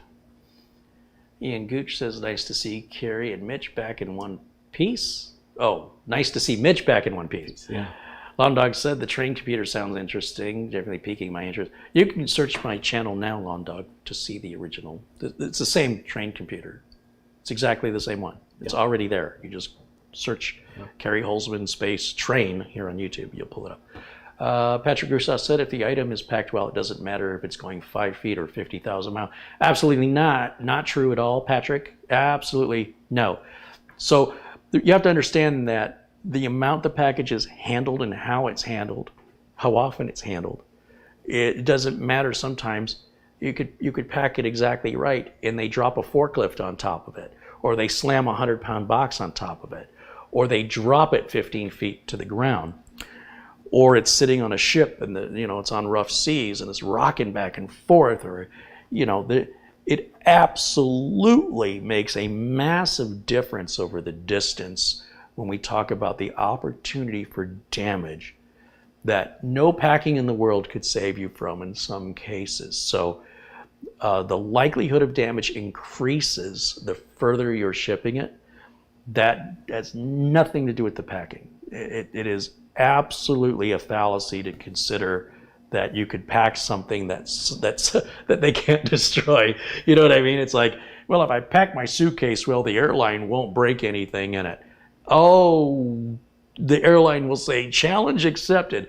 And the further or the more connecting flights you have, the more odds your luggage is going to get lost somewhere in the transit or damaged because of the way they throw it and toss it around. So it's one of the main reasons, if not the main reason, I don't ship outside of the United States, is specifically because the likelihood for damage is about 200% more than keeping it within the U.S.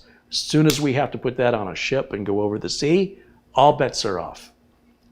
Well, hopefully Peter has a large enough desk, because that's something that you don't want to set on the floor and point to. You want that on a desk next to your monitor, and people go, that can't be a computer. Oh, that's a computer. I don't believe you. And you're like, oh, yeah, that's something you're going to want a conversation piece when people come into the room and see that. Ludwin thinks DHL is terrible. They don't like DHL. William Grayson apparently has already emailed tech support at D7X, and they've already sent him the links just in this few minutes. See how easy all you had to do was ask them. All right, great. I'm glad they took care of you. Carrie, I'm looking for a new AMD Ryzen for gaming. What would you recommend? The best you can afford. I have no idea what it is you think is good, what you value, what you think is expensive, what you consider to be a game, what kind of demand you'd be placing on it. It is impossible for anybody to answer that question for you. You will have to research and make your own decision to what fits your needs, your budget, your expectation. That's why so many chips are offered, to meet the individual's needs. None of these chips are a ripoff. None of these chips are overkill. You can just make a bad decision that it ends up with you concluding it's overkill or bad because it didn't meet the budgetary or expectations that you had. The same exact system for somebody else is a bargain, and they love it. So one man's trash, another man's treasure. Every part exists to fill a need, and it's up to you to determine what your needs are. I have no idea what your needs are. So I hope you'll do your research and I wish I knew somebody that, you know, was a gamer that had a 4K monitor. I mean, I would like to see what games look like in 4K, whether, you know, they're... I got an Xbox Series X at Studio B hooked up to a 4K projector. Okay. Yeah. I don't think it really looks all that different. But yeah, you're welcome to see it anytime. It doesn't seem to make much difference, at least from my eyes. Okay. Maybe if I was 15, Right. but it's all cartoons. And to me, cartoons, I can watch Family Guy at 720 or 1080 or 4K. I can't see any difference other than the file size keeps getting bigger and bigger and bigger. It looks exactly the same to me. Now, if it's live action, if it's something like The Matrix, there's a lot of special effects, a lot of vibrant colors. You know, maybe this new Thor movie will look good in 4K. I don't know. I'm just maybe the Top Gun movie that just came out. But video games, they're all just cartoons, so they don't. For me personally, I don't really see any difference. But I know some people can, and I don't know what they're looking at or how they're defining it. But I also know they're about 30 years younger than me, so their eyes are a lot better than mine. Let's see what else here.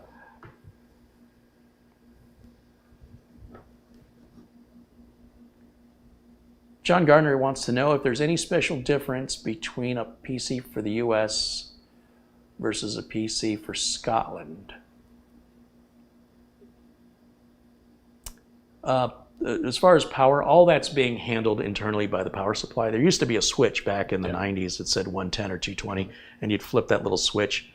But no, it's mostly just you get a power plug converter or just a separate power supply cable for the European plug. And that's it. That's the only difference. Nothing else is. Their TVs, like the video cameras and stuff, they go at a different frame rate than ours. Our format here in the US is NTSC. They use a format over there called PAL. But all that stuff is more about broadcast. It's nothing to do really with the output of the computer. Everything else with the computer is exactly the same around the world. There's no difference other than just getting an adaptive, a power cable that's the right one for the wall. Power supplies are auto-sensing now, and they automatically adjust to the 110 or 220, regardless if it's the Japanese plug, the European plug, the American plug, or the UK plug. I think the UK has a different plug than the European plug, and the Japanese have a different. There's usually those four standards. I always see on the outside of a piece of hardware that's, you know, it'll have these little boxes, and it'll say US, UK, Japan, Europe. And of course, the US box is checked, and that's telling you what power cable's in there. So what these power cables look like, I don't know, but literally that's the only difference in the product. The one end of the power cable that's plugging into the unit is all the same. It's only the end that plugs into the wall that's different. You could always buy an adapter, of course, but they're making it so you have the right plug out of the box that doesn't require you to have the adapter.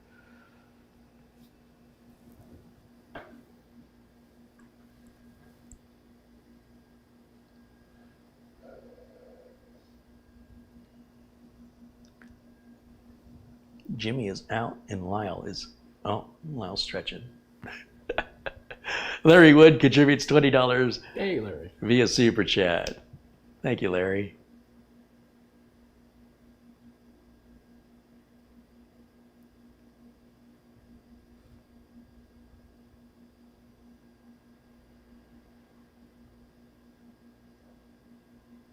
Yeah, the hotels I stayed in, several of them had a sign, you know, do not plug your American laptop into this outlet without a adapter of some kind. So yeah, then I brought a travel adapter with me and had, you know, no problem. It's the weird one with kind of two kind of hole thing that goes in, but then, you know, you just plug it in. I never worried about it. So, but that was nice of them to have the sign, do not plug in your laptop into this.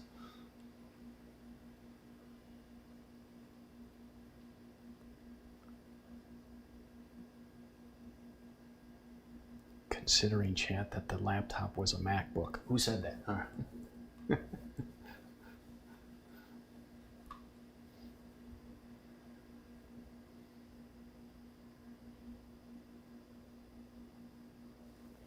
A lot of opinions there in the chat about 4K versus 1080. Do know that they're all opinions.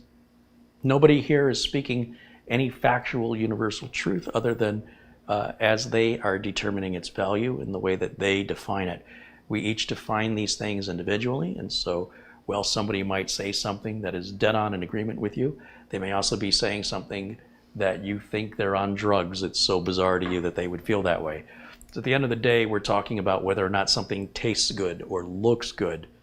It's a very hard thing to define. One person might try something, this Vegemite is delicious, and you'll be like, you're out of your freaking mind. This dress is amazing. Did you get into an accident on the way over? So how we define things like a taste, we're just going to refer to it as taste. And that means both the taste, literally, like how things taste, but also taste with regards to value. Like you have poor taste in cars or you have poor taste in computer parts is not a factual statement. It is an opinion coming from somebody exercising judgment. Their opinions don't matter unless they're paying for it. So just bear that in mind when it comes to making decisions on the clothes you buy, the haircuts you get, the computer parts you buy, that's the shoes you buy. That's all however you define it to be, and what anybody else's thought is on the matter is completely irrelevant, and it has no basis for guiding you to happiness unless they know you really, really well, or they're paying for it. And if you don't do it the way they want, they won't pay for it. Apart from those two things, you know, I wouldn't go to a tattoo place and say, hey, what tattoo do you think I should get? Which one is the good one? I wouldn't do that if I were you. The skull is great. Yeah, that's just the one skull they have? Yeah. Just that one. Yeah. They don't have any other skulls. They only have one. Yeah. Take it or leave it. Oh, let's see.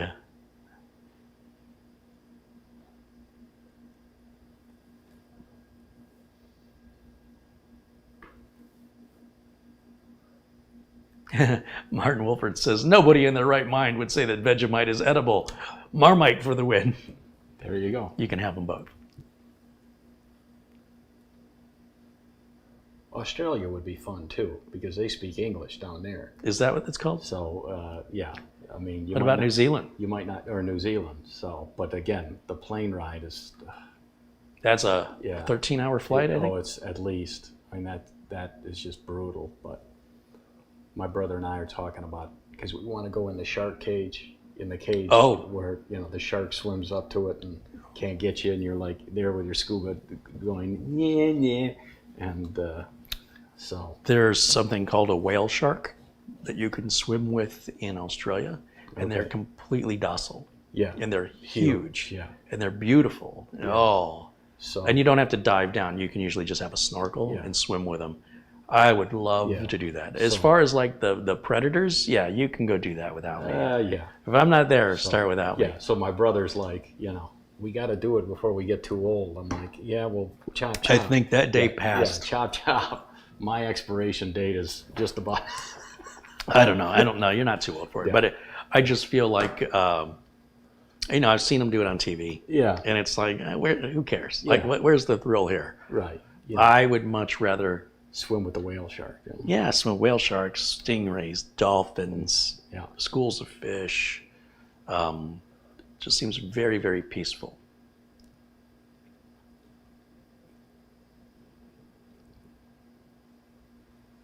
People start talking about games and game resolution, but no one's talking about being any good at the game. You know what I mean? Like, you can get a really super fancy piano, but it doesn't mean you're going to be able to play it any better. It's not going to sound any better than you can play it. Then that somehow gets lost in the conversation. Not only does it get lost, it never comes up. Nobody discusses actually being better at the game. Every excuse to say, I want higher frames per second, higher resolution, spend all this money to get to these specs, and yet they still suck at playing the game just as much as they did before they made that investment. Yeah. And to me, I don't get it. I'm like, I grew up without any money, and we'd play games, and you played what you had, and instead of trying to get something better, you just got really, really good at what you had. So, King of Gallagher right over here. Well, and then chat, before I left in June, someone was kind enough, because I was mentioning that I would like in my screening room to have either a PlayStation or an Xbox. And so someone said, well, I have an Xbox One that you can have. Here's a few games. So I set it up in the screening room, and a buddy of mine in Tucson recommended a few games that I purchased, whether it's Grand Theft Auto. And I must be getting old and grumpy, because none of these come, you put the game in and you're just expected to start playing.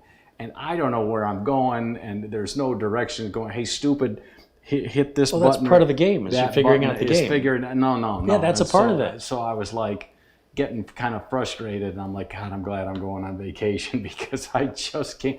My guy bumps into walls, and maybe once I get used to the controls, on it, where you know what they are, the toggles and this and that, it'll be better. But I was like, I'm not feeling it. I mean, it was nice. The image is great in the screening room, but I don't have 4K. It's just a 1080 projector in there, but it was nice, big, and the sound was, of course, great with the bubbling of the ocean and things. But yeah, I'm like, yeah. So I guess I need somebody over who's a gamer who can. I've learned much more visually. Do this, and this is this. Versus, yeah, you got to have something so the kids are always watching the other kids, right? So that's, and they got nothing else to do. So that's another factor. Yeah.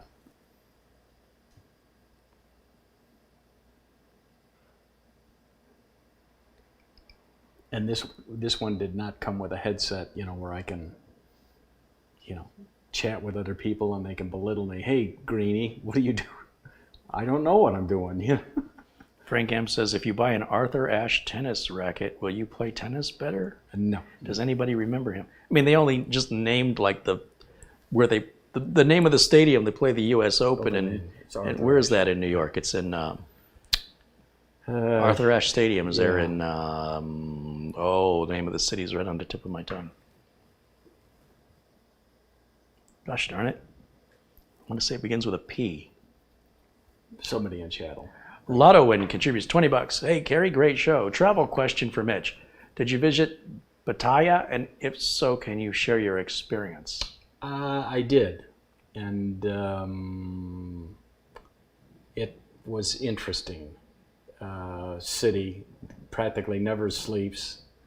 I liked it, but I only stayed about 4 days there and said, yeah, this kind of really, that's not really my vibe. So then about 5 miles further south was a little town called Jam Tien. And I found a hotel there that I really liked that had a rooftop bar, so every night I could watch the sunset. And so I went to Jam Tien for 4 or 5 days, and then flew from Pattaya down to Phuket, which is the south of Thailand, and I really like that down there. So. Flushing, New York. Yeah, that's Flushing.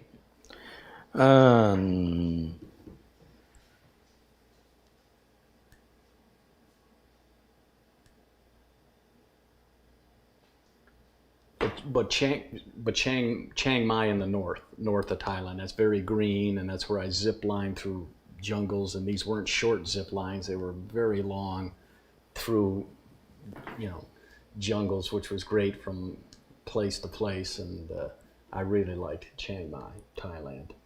It was cooler up there because it was in northern Thailand. So. Just was catching up there. We were talking your travel stories about places. I have no idea what you're talking about. But thank you for the contribution. Lotto Win and the question.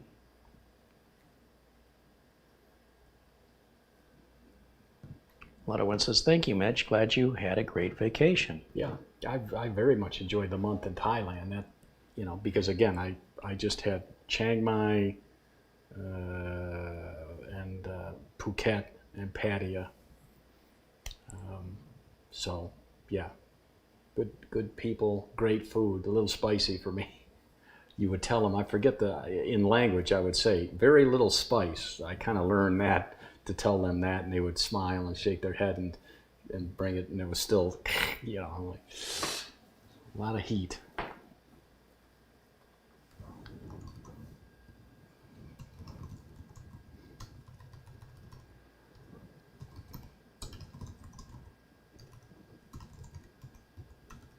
Ron Barnish says, how long have we been live? He didn't get a notification. There should be a counter below the video. Isn't there a time mark that says how many hours and minutes we're in? Let's pull it up. Started streaming 115 minutes ago is what it says under the video. Yeah, we've been on just under 2 hours. Yeah, thanks for joining us. I don't know why you didn't get the notification. It was sent last night. And I talked about that we were going to do something live here. I've been talking about it all week.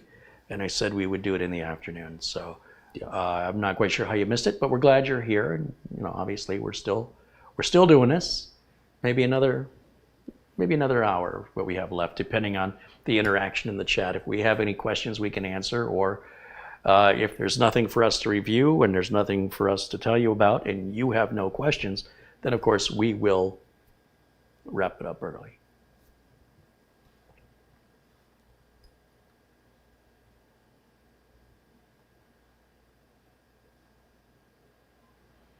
Mike says, thank you for showing dogs from Mimi. Right on, yeah. Well, they haven't, but, oh yeah, Jimmy got them.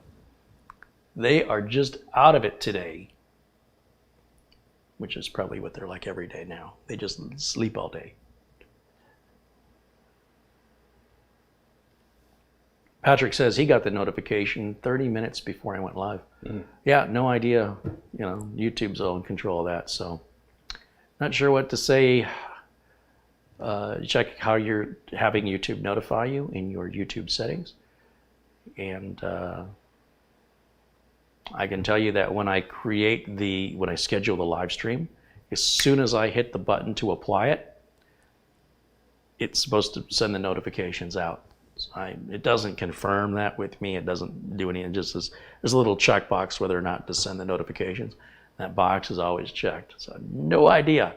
But you might have your individual settings and you don't realize it, set to say, send me notifications 30 minutes before a scheduled stream. And you just may not realize you set yours that way, and that's why it didn't happen to everybody else that's in the chat room, right? It's not like universally there was nobody here when we started. Clearly a lot of people got the notification. So this probably changes to your specific YouTube account settings that are differentiating why you didn't get that. But I couldn't tell you. You're gonna have to look in there, and you can even do a search on YouTube notification settings here on YouTube, and just pay attention to when the content was published. If it was published in 2020 or earlier, don't even look at it. It's all different.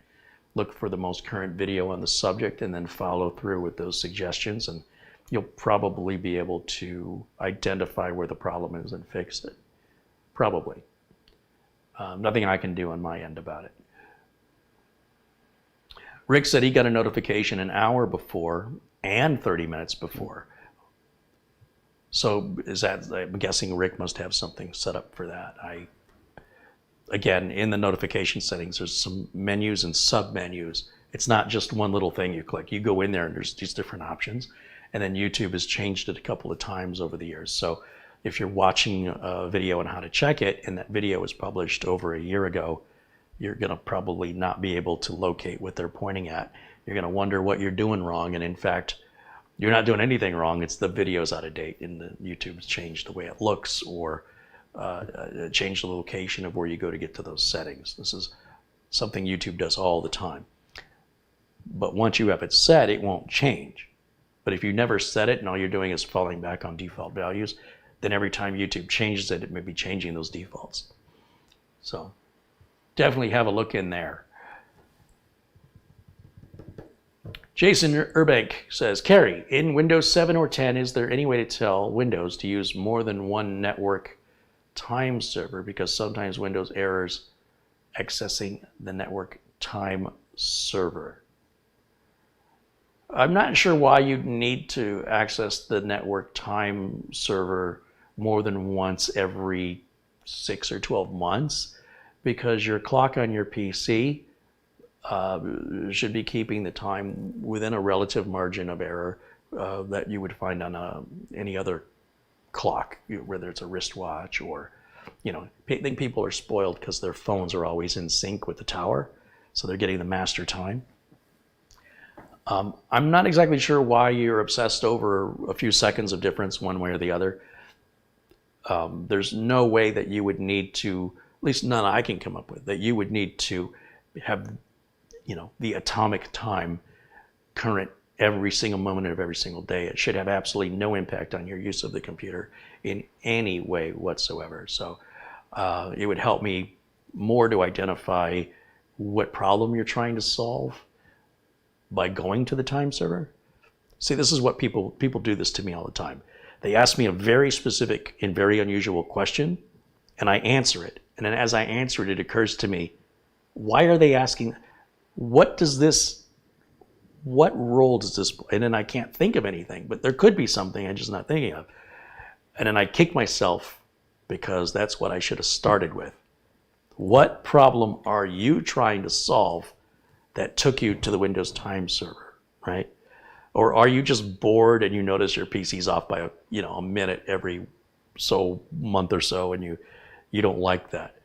I mean, it's not a Rolex in there, so there's always a little bit of variance allowed in timepieces. There always has been. And Chad, here's a question for you. How many people try to get the time on their microwave to match the time on their stove so it's the exact, and it used to drive me insane, and then finally I got older and wiser and said, if it's even 1 minute different, I don't care. I mean, now if it's 5 minutes difference, that would bug me, but to try to reach and hit them both at the same, I'm like, no, just close enough. So Paul Garrett says it's no good when you get 70 notifications per day. So that's the opposite of it, right? You get the people who are like, I don't get any notifications. And you get the other people who are like, how do I stop all these darn notifications? It's one or the other. But all of that is controlled in your account settings. And then when you subscribe to a channel, you have to individually turn notifications on. Just subscribing to it isn't going to get you the notifications. And so if you've subscribed to a bunch of channels and you turn notifications on for a bunch of channels, and then those channels start all producing content around the same time, you're going to get notification after notification after notification. And the first thing you might want to do is start turning those darn notifications off, because now, instead of being keeping you up to date, now they're interrupting something. And then you might redefine which channels you really want notifications from. So remember, just subscribing to a channel does not turn notifications on. And the more you turn notifications onto each channel, the more interruptive and potentially annoying those notifications will become.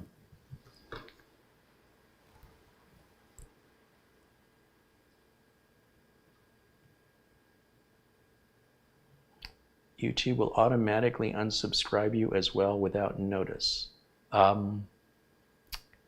Once again, somebody makes a statement that has absolutely no basis of fact behind it, with no link to any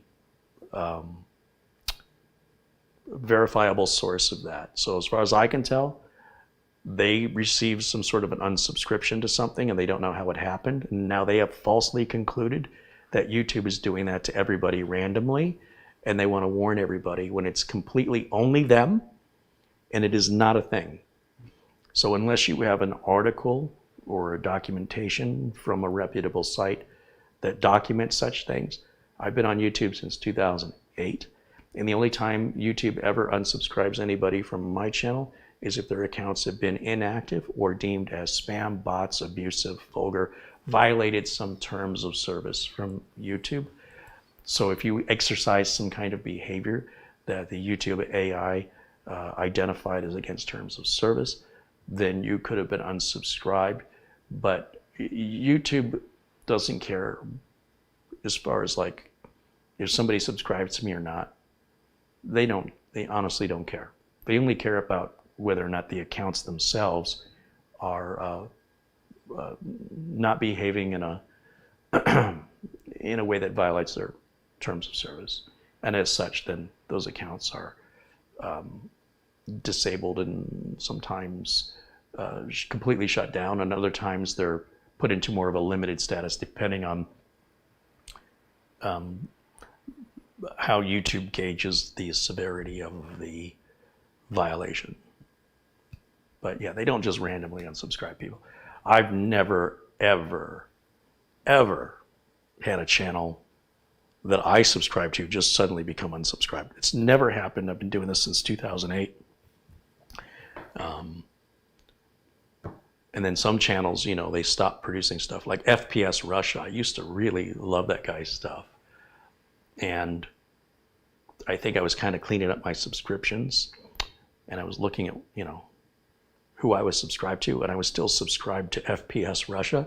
All these years, he hasn't made any content. I'm still subscribed. I'm like, well, there's no point in that, and I just, you know, unsubscribed it. So.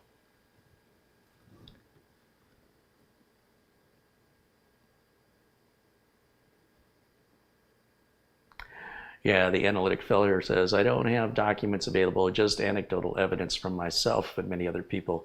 Well, you're hearing when you say many other people, you're looking for it, right? So if you want to say vaccinations are dangerous, you're going to find that group of people that agree with you. If you're looking for people who think they were unsubscribed from stuff, you're finding exactly what you want to see. And, you know, there's nothing wrong with positing a theory. But to state it as a fact, you know, you don't seem to realize the potential damage you are causing other people who don't know that what you're saying isn't based on any truth, but rather on a unique experience that is highly unlikely to affect them. And then you think you're doing them a favor when in fact what you did is you ended up causing somebody some anxiety and concern over something they never needed anxiety or concern about, over an issue that they would likely never ever have. So by simply stating, you know, in my experience, it seems that, you know, you sort of make it truthful. Don't say it like it's fact. Say it like it appears. It appears to me. It seems to me.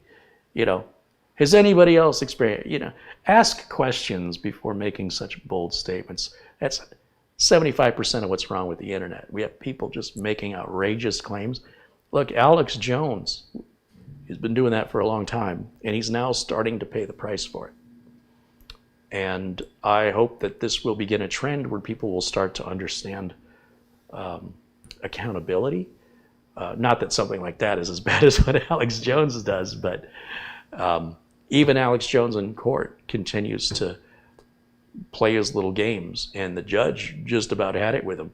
They're like, I want to remind you, this is not your show. You're in a court of law. And he just doesn't seem to have the mental capacity to see it any other way. There's no other thing I can think of. There's something upstairs that makes it impossible for him to not do what he's doing. And then that somehow gives people the idea that they can do it too. And then people start spreading all kinds of opinions without stating their opinions, and then all this confusion kicks up, and then people are, you know, especially when it comes to computers, asking me, I'm like, why are you asking me this? This is a weird question. Why are you asking it? Well, I heard online. I'm like, oh, there we go. I'm like, are you having a problem? No, but I'm worried I might have the problem. You're never going to have that problem. Don't listen to those people online. You're fine, relax. Oh my gosh, what a complete waste of time. You didn't need to make the phone call. You didn't need to be worried. You didn't need to call me. You didn't need to, you know, try and solve, you know, prevent a problem that you were never going to have. This happens almost, I was going to say almost daily, but certainly several times a week. Somebody's reaching out to me about a concern, and I'm like, why? Well, because I read. I'm like, oh, so because you read it from who? Show me a link. Who's your source? It's tiring.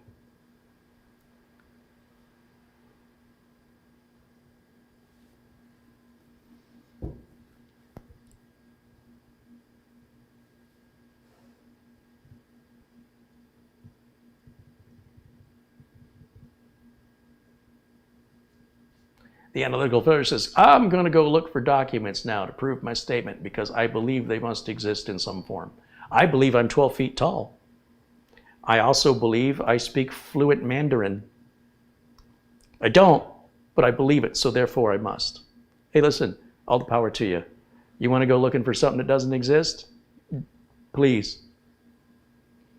If you find something, you let me know. I'm not holding my breath. I believe it, so therefore it must be because I believe it. Joseph asks, what's the best web browser out there? I would say try, you don't know until you try. Try Brave. It's not Well, gonna best take based something on hard. what? Yeah, I mean, Best based on plugins, best based on security, best based on performance, best based on compatibility, best based on Yeah. what? yeah. For Your best is someone else's yeah, worst. for years I was a Firefox, just died. Some people still are. And then when Chrome came out, I'm like, it might be me, but I just think this is a little snappier, a little faster. And But it's a pig. yeah, And then, of course, now Edge is Chrome, right? So now that's Yeah. changed. yeah. And then there's other browsers out there as Yeah. well. And you just decide what cookie's the best cookie. Would you say oatmeal, sugar, peanut butter? I tried Brave, the browser. I liked it. Yeah, but I'm like, That's very brave of you. yeah, yeah. But I'm so used to, Chrome now that I just stick with. Well, if you're used to Chrome, you'll be used to Edge. Virtually identical. Yeah, stick with what you know.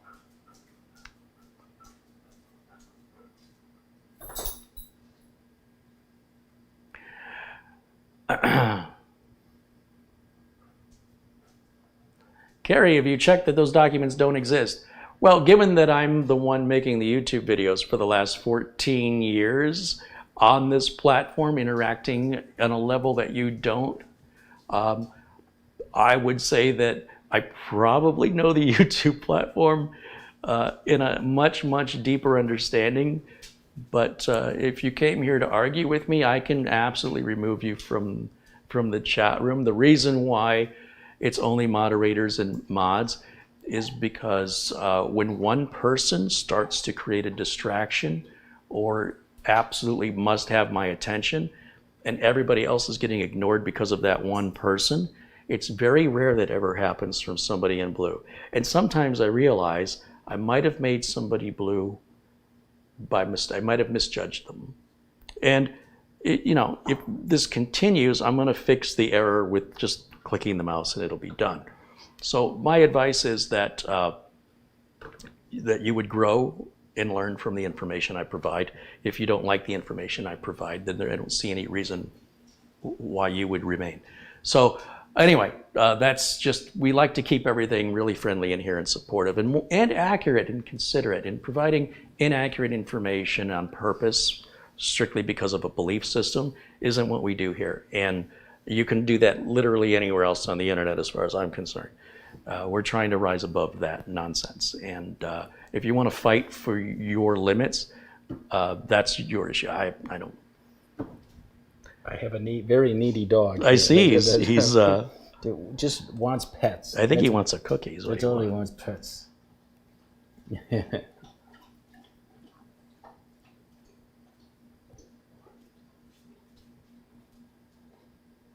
Steve McCurr joins us. He says, good to see Mitch back and to see the pups.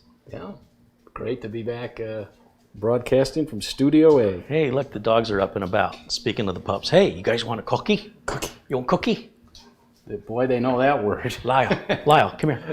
Boy, Lyle. He is just he's getting deaf, I think. His hearing's not. Let's see. Let's see what we can do, boys. Here's Jimmy. You guys want cookies? Let's get some cookies. Let's get cookies. Oh, yeah. Well, if his hearing's no good, his nose works. I'll tell you that. Oh, there's the two boys. I'm not going to make you do anything because of your hips. Yeah, his hips are getting a little rough. Okay, so you can have your cookie, and you can have your cookie. And no fighting. Good boy. Oh, they don't. They very rarely is there a problem. He's really mellowed out. Yeah. I wonder if the vet can give me the same medication they put him on. I've got a few tabs you can try. His hips are a little bit rough, but he's otherwise he's doing good. Other than that, I was hopeful that his breed would not have the hip problems I'm familiar with the German Shepherds. You know, I kind of expect it with the German Shepherds. You cut me off there. I'm trying to realign this out, and I can't. I'm like, how did I have this before? Yeah. I know I didn't have it to the end of the counter. Something like that. I don't remember you showing that much hallway. I don't remember that either. Yeah. So, ooh, that's a little. It's too close. Oh, that zoom moves quick. Yeah. Just tap it. Put it right there. There you go, boys. There you go with your cookies. Your cookies. All right. So let's see. Back over to the chat.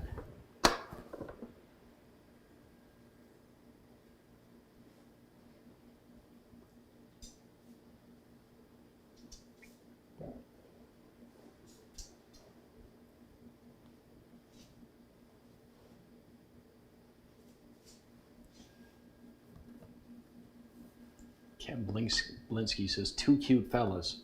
He's talking about us, right? Not the dogs? Yeah, right. Yeah, the dogs are pretty cute too. Yeah, that's true too.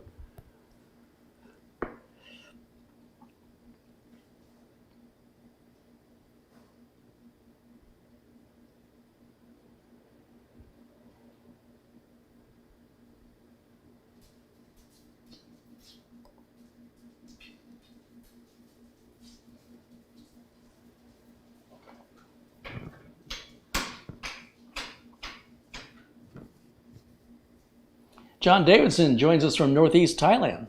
Ah, Yeah, I used to see John in the chat all the time. wonderful country.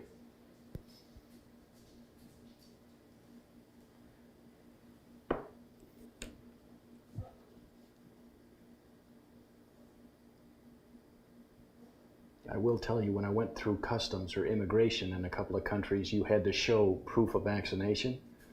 And, you know, I had the card in a beautiful little holder, and the, you know, when I passport and that proof of that, they certainly, their eyes got big when they saw that I had 4 shots. Really? Yeah, they're like, 4? Like, yes, sir, 4. Okay. I would think that's pretty normal with American travelers. Yeah, I guess so.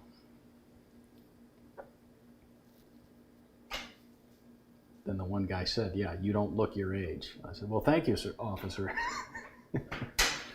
Well, I mean, assuming he meant it as you looked younger and not not older.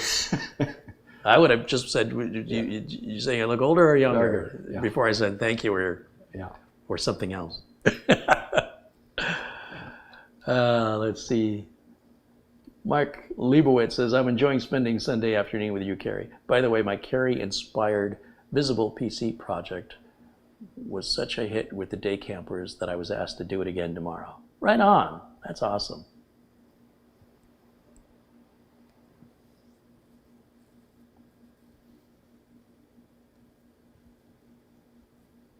Rick Lake says he loves seeing the dogs.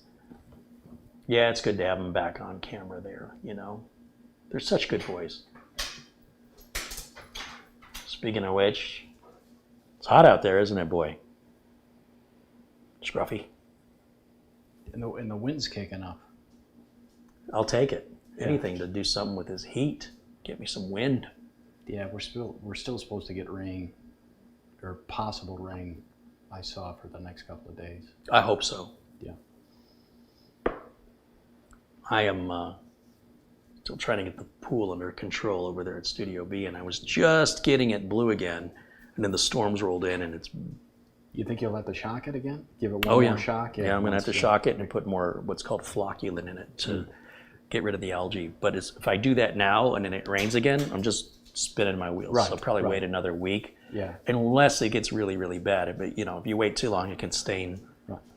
And it's a much harder thing and more expensive thing to clean up. Yeah. So at the very least, just make sure it's got chlorine in it. You using 1 or 2 floaters in there? 2. 2. And I put about 2 tablets, 2 3-inch chlorine tablets in each floater, and they last about 4 days. So So you got plenty of chlorine. So. It's so expensive. Yeah. And putting any more than that in there doesn't really help it. But then, of course, running the filter regularly, Yep. backwashing it, making sure the skimmer basket and the pump basket are clear. Sometimes I think, now that I've cleaned it, I shouldn't have to clean it for a while. And I check it, and it looks clean. But then it occurs to me, we had storms, so that means that it's clean because it's all in the baskets now. Yeah. I should probably go look. And then I look, and they're like jammed up, and I'm like, oh, geez, I should have done this earlier. So I'll have to do that back over at Studio B, probably tonight.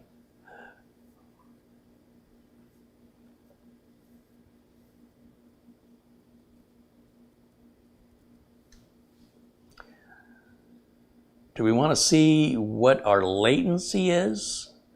Okay, I'm going to say a number, and when you hear me say that number, type that number into the chat room so we can measure how long it takes from when we talk to when you hear us. Now, the last time we did this, it was a little under 6 seconds. Okay.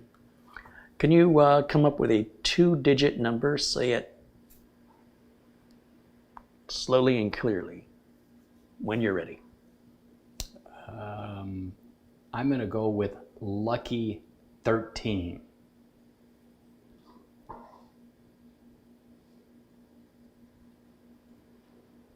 About 6 seconds. Yeah, it's pretty fast. Yeah. Yeah. And that doesn't include the time it takes them to type it. So probably a little less than that. Because at Studio B, did you say you got a 30-second delay, or is that sometimes you can click over to? Well, there's different latencies Yeah. I can choose. And I was in ultra low latency, which I thought was a 30-second delay. Okay. But clearly I was wrong. No, yeah. Because when I went to 4K, I had to put on normal, which is the slowest latency, to do 4K and closed captions live. And then it was really obvious the latency was much shorter than I thought it was going to. Like, I thought it was going to be like 90 seconds, and it was more like 20 or 30 seconds. So I thought, now wait a minute, if that's the regularly, then what is the ultra low? And I was trying to come up with a way that we could measure it, right? And so it just occurred to me that if I say something very specific and ask them if they're ready in the chat to type it, then I can gauge how long it took. Because how would they know? Yeah. But that's fast, about 6 seconds. So. Worldwide, Yeah. Amazing. HD audio and video broadcast around the world in 6 seconds. Sounds expensive Ain't technology wonderful? when it works. When it works. You know what? When we get the audio dialed in, when we get the video dialed in, and we got the colors right, and we got the lighting right, and we've got the bandwidth Here. and the processing power and the capture cards and the right camera and the right cables. So it's, yeah, really. When it all comes together right, it's great. And works. Clicking. Niall Daly saying good night, Carrie and Mitch from Ireland. Well, good night, Niall. Cheers. Thanks for joining us.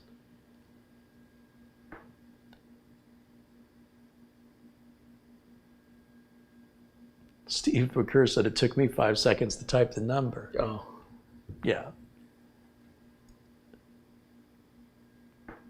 Starshine said, my stats for nerds says my latency is 2.7 seconds. I wonder if that's my YouTube app to YouTube website latency or from the source to the stream. I don't know that YouTube could calculate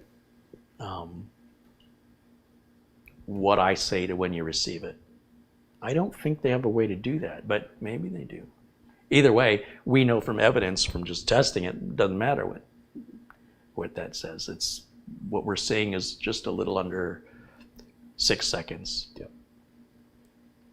And then, for some people it was closer to 8 to 10 seconds, but we can assume that they were spending that time looking for the buttons on the keyboard or clicking the mouse in the field. I don't know, but I know that without DVR mode on, they're not further behind. It also could be their bandwidth. Perhaps if they're watching in a lower resolution or with a narrower bandwidth, it might be taking a little bit more time to process, but I wouldn't think it would amount to much.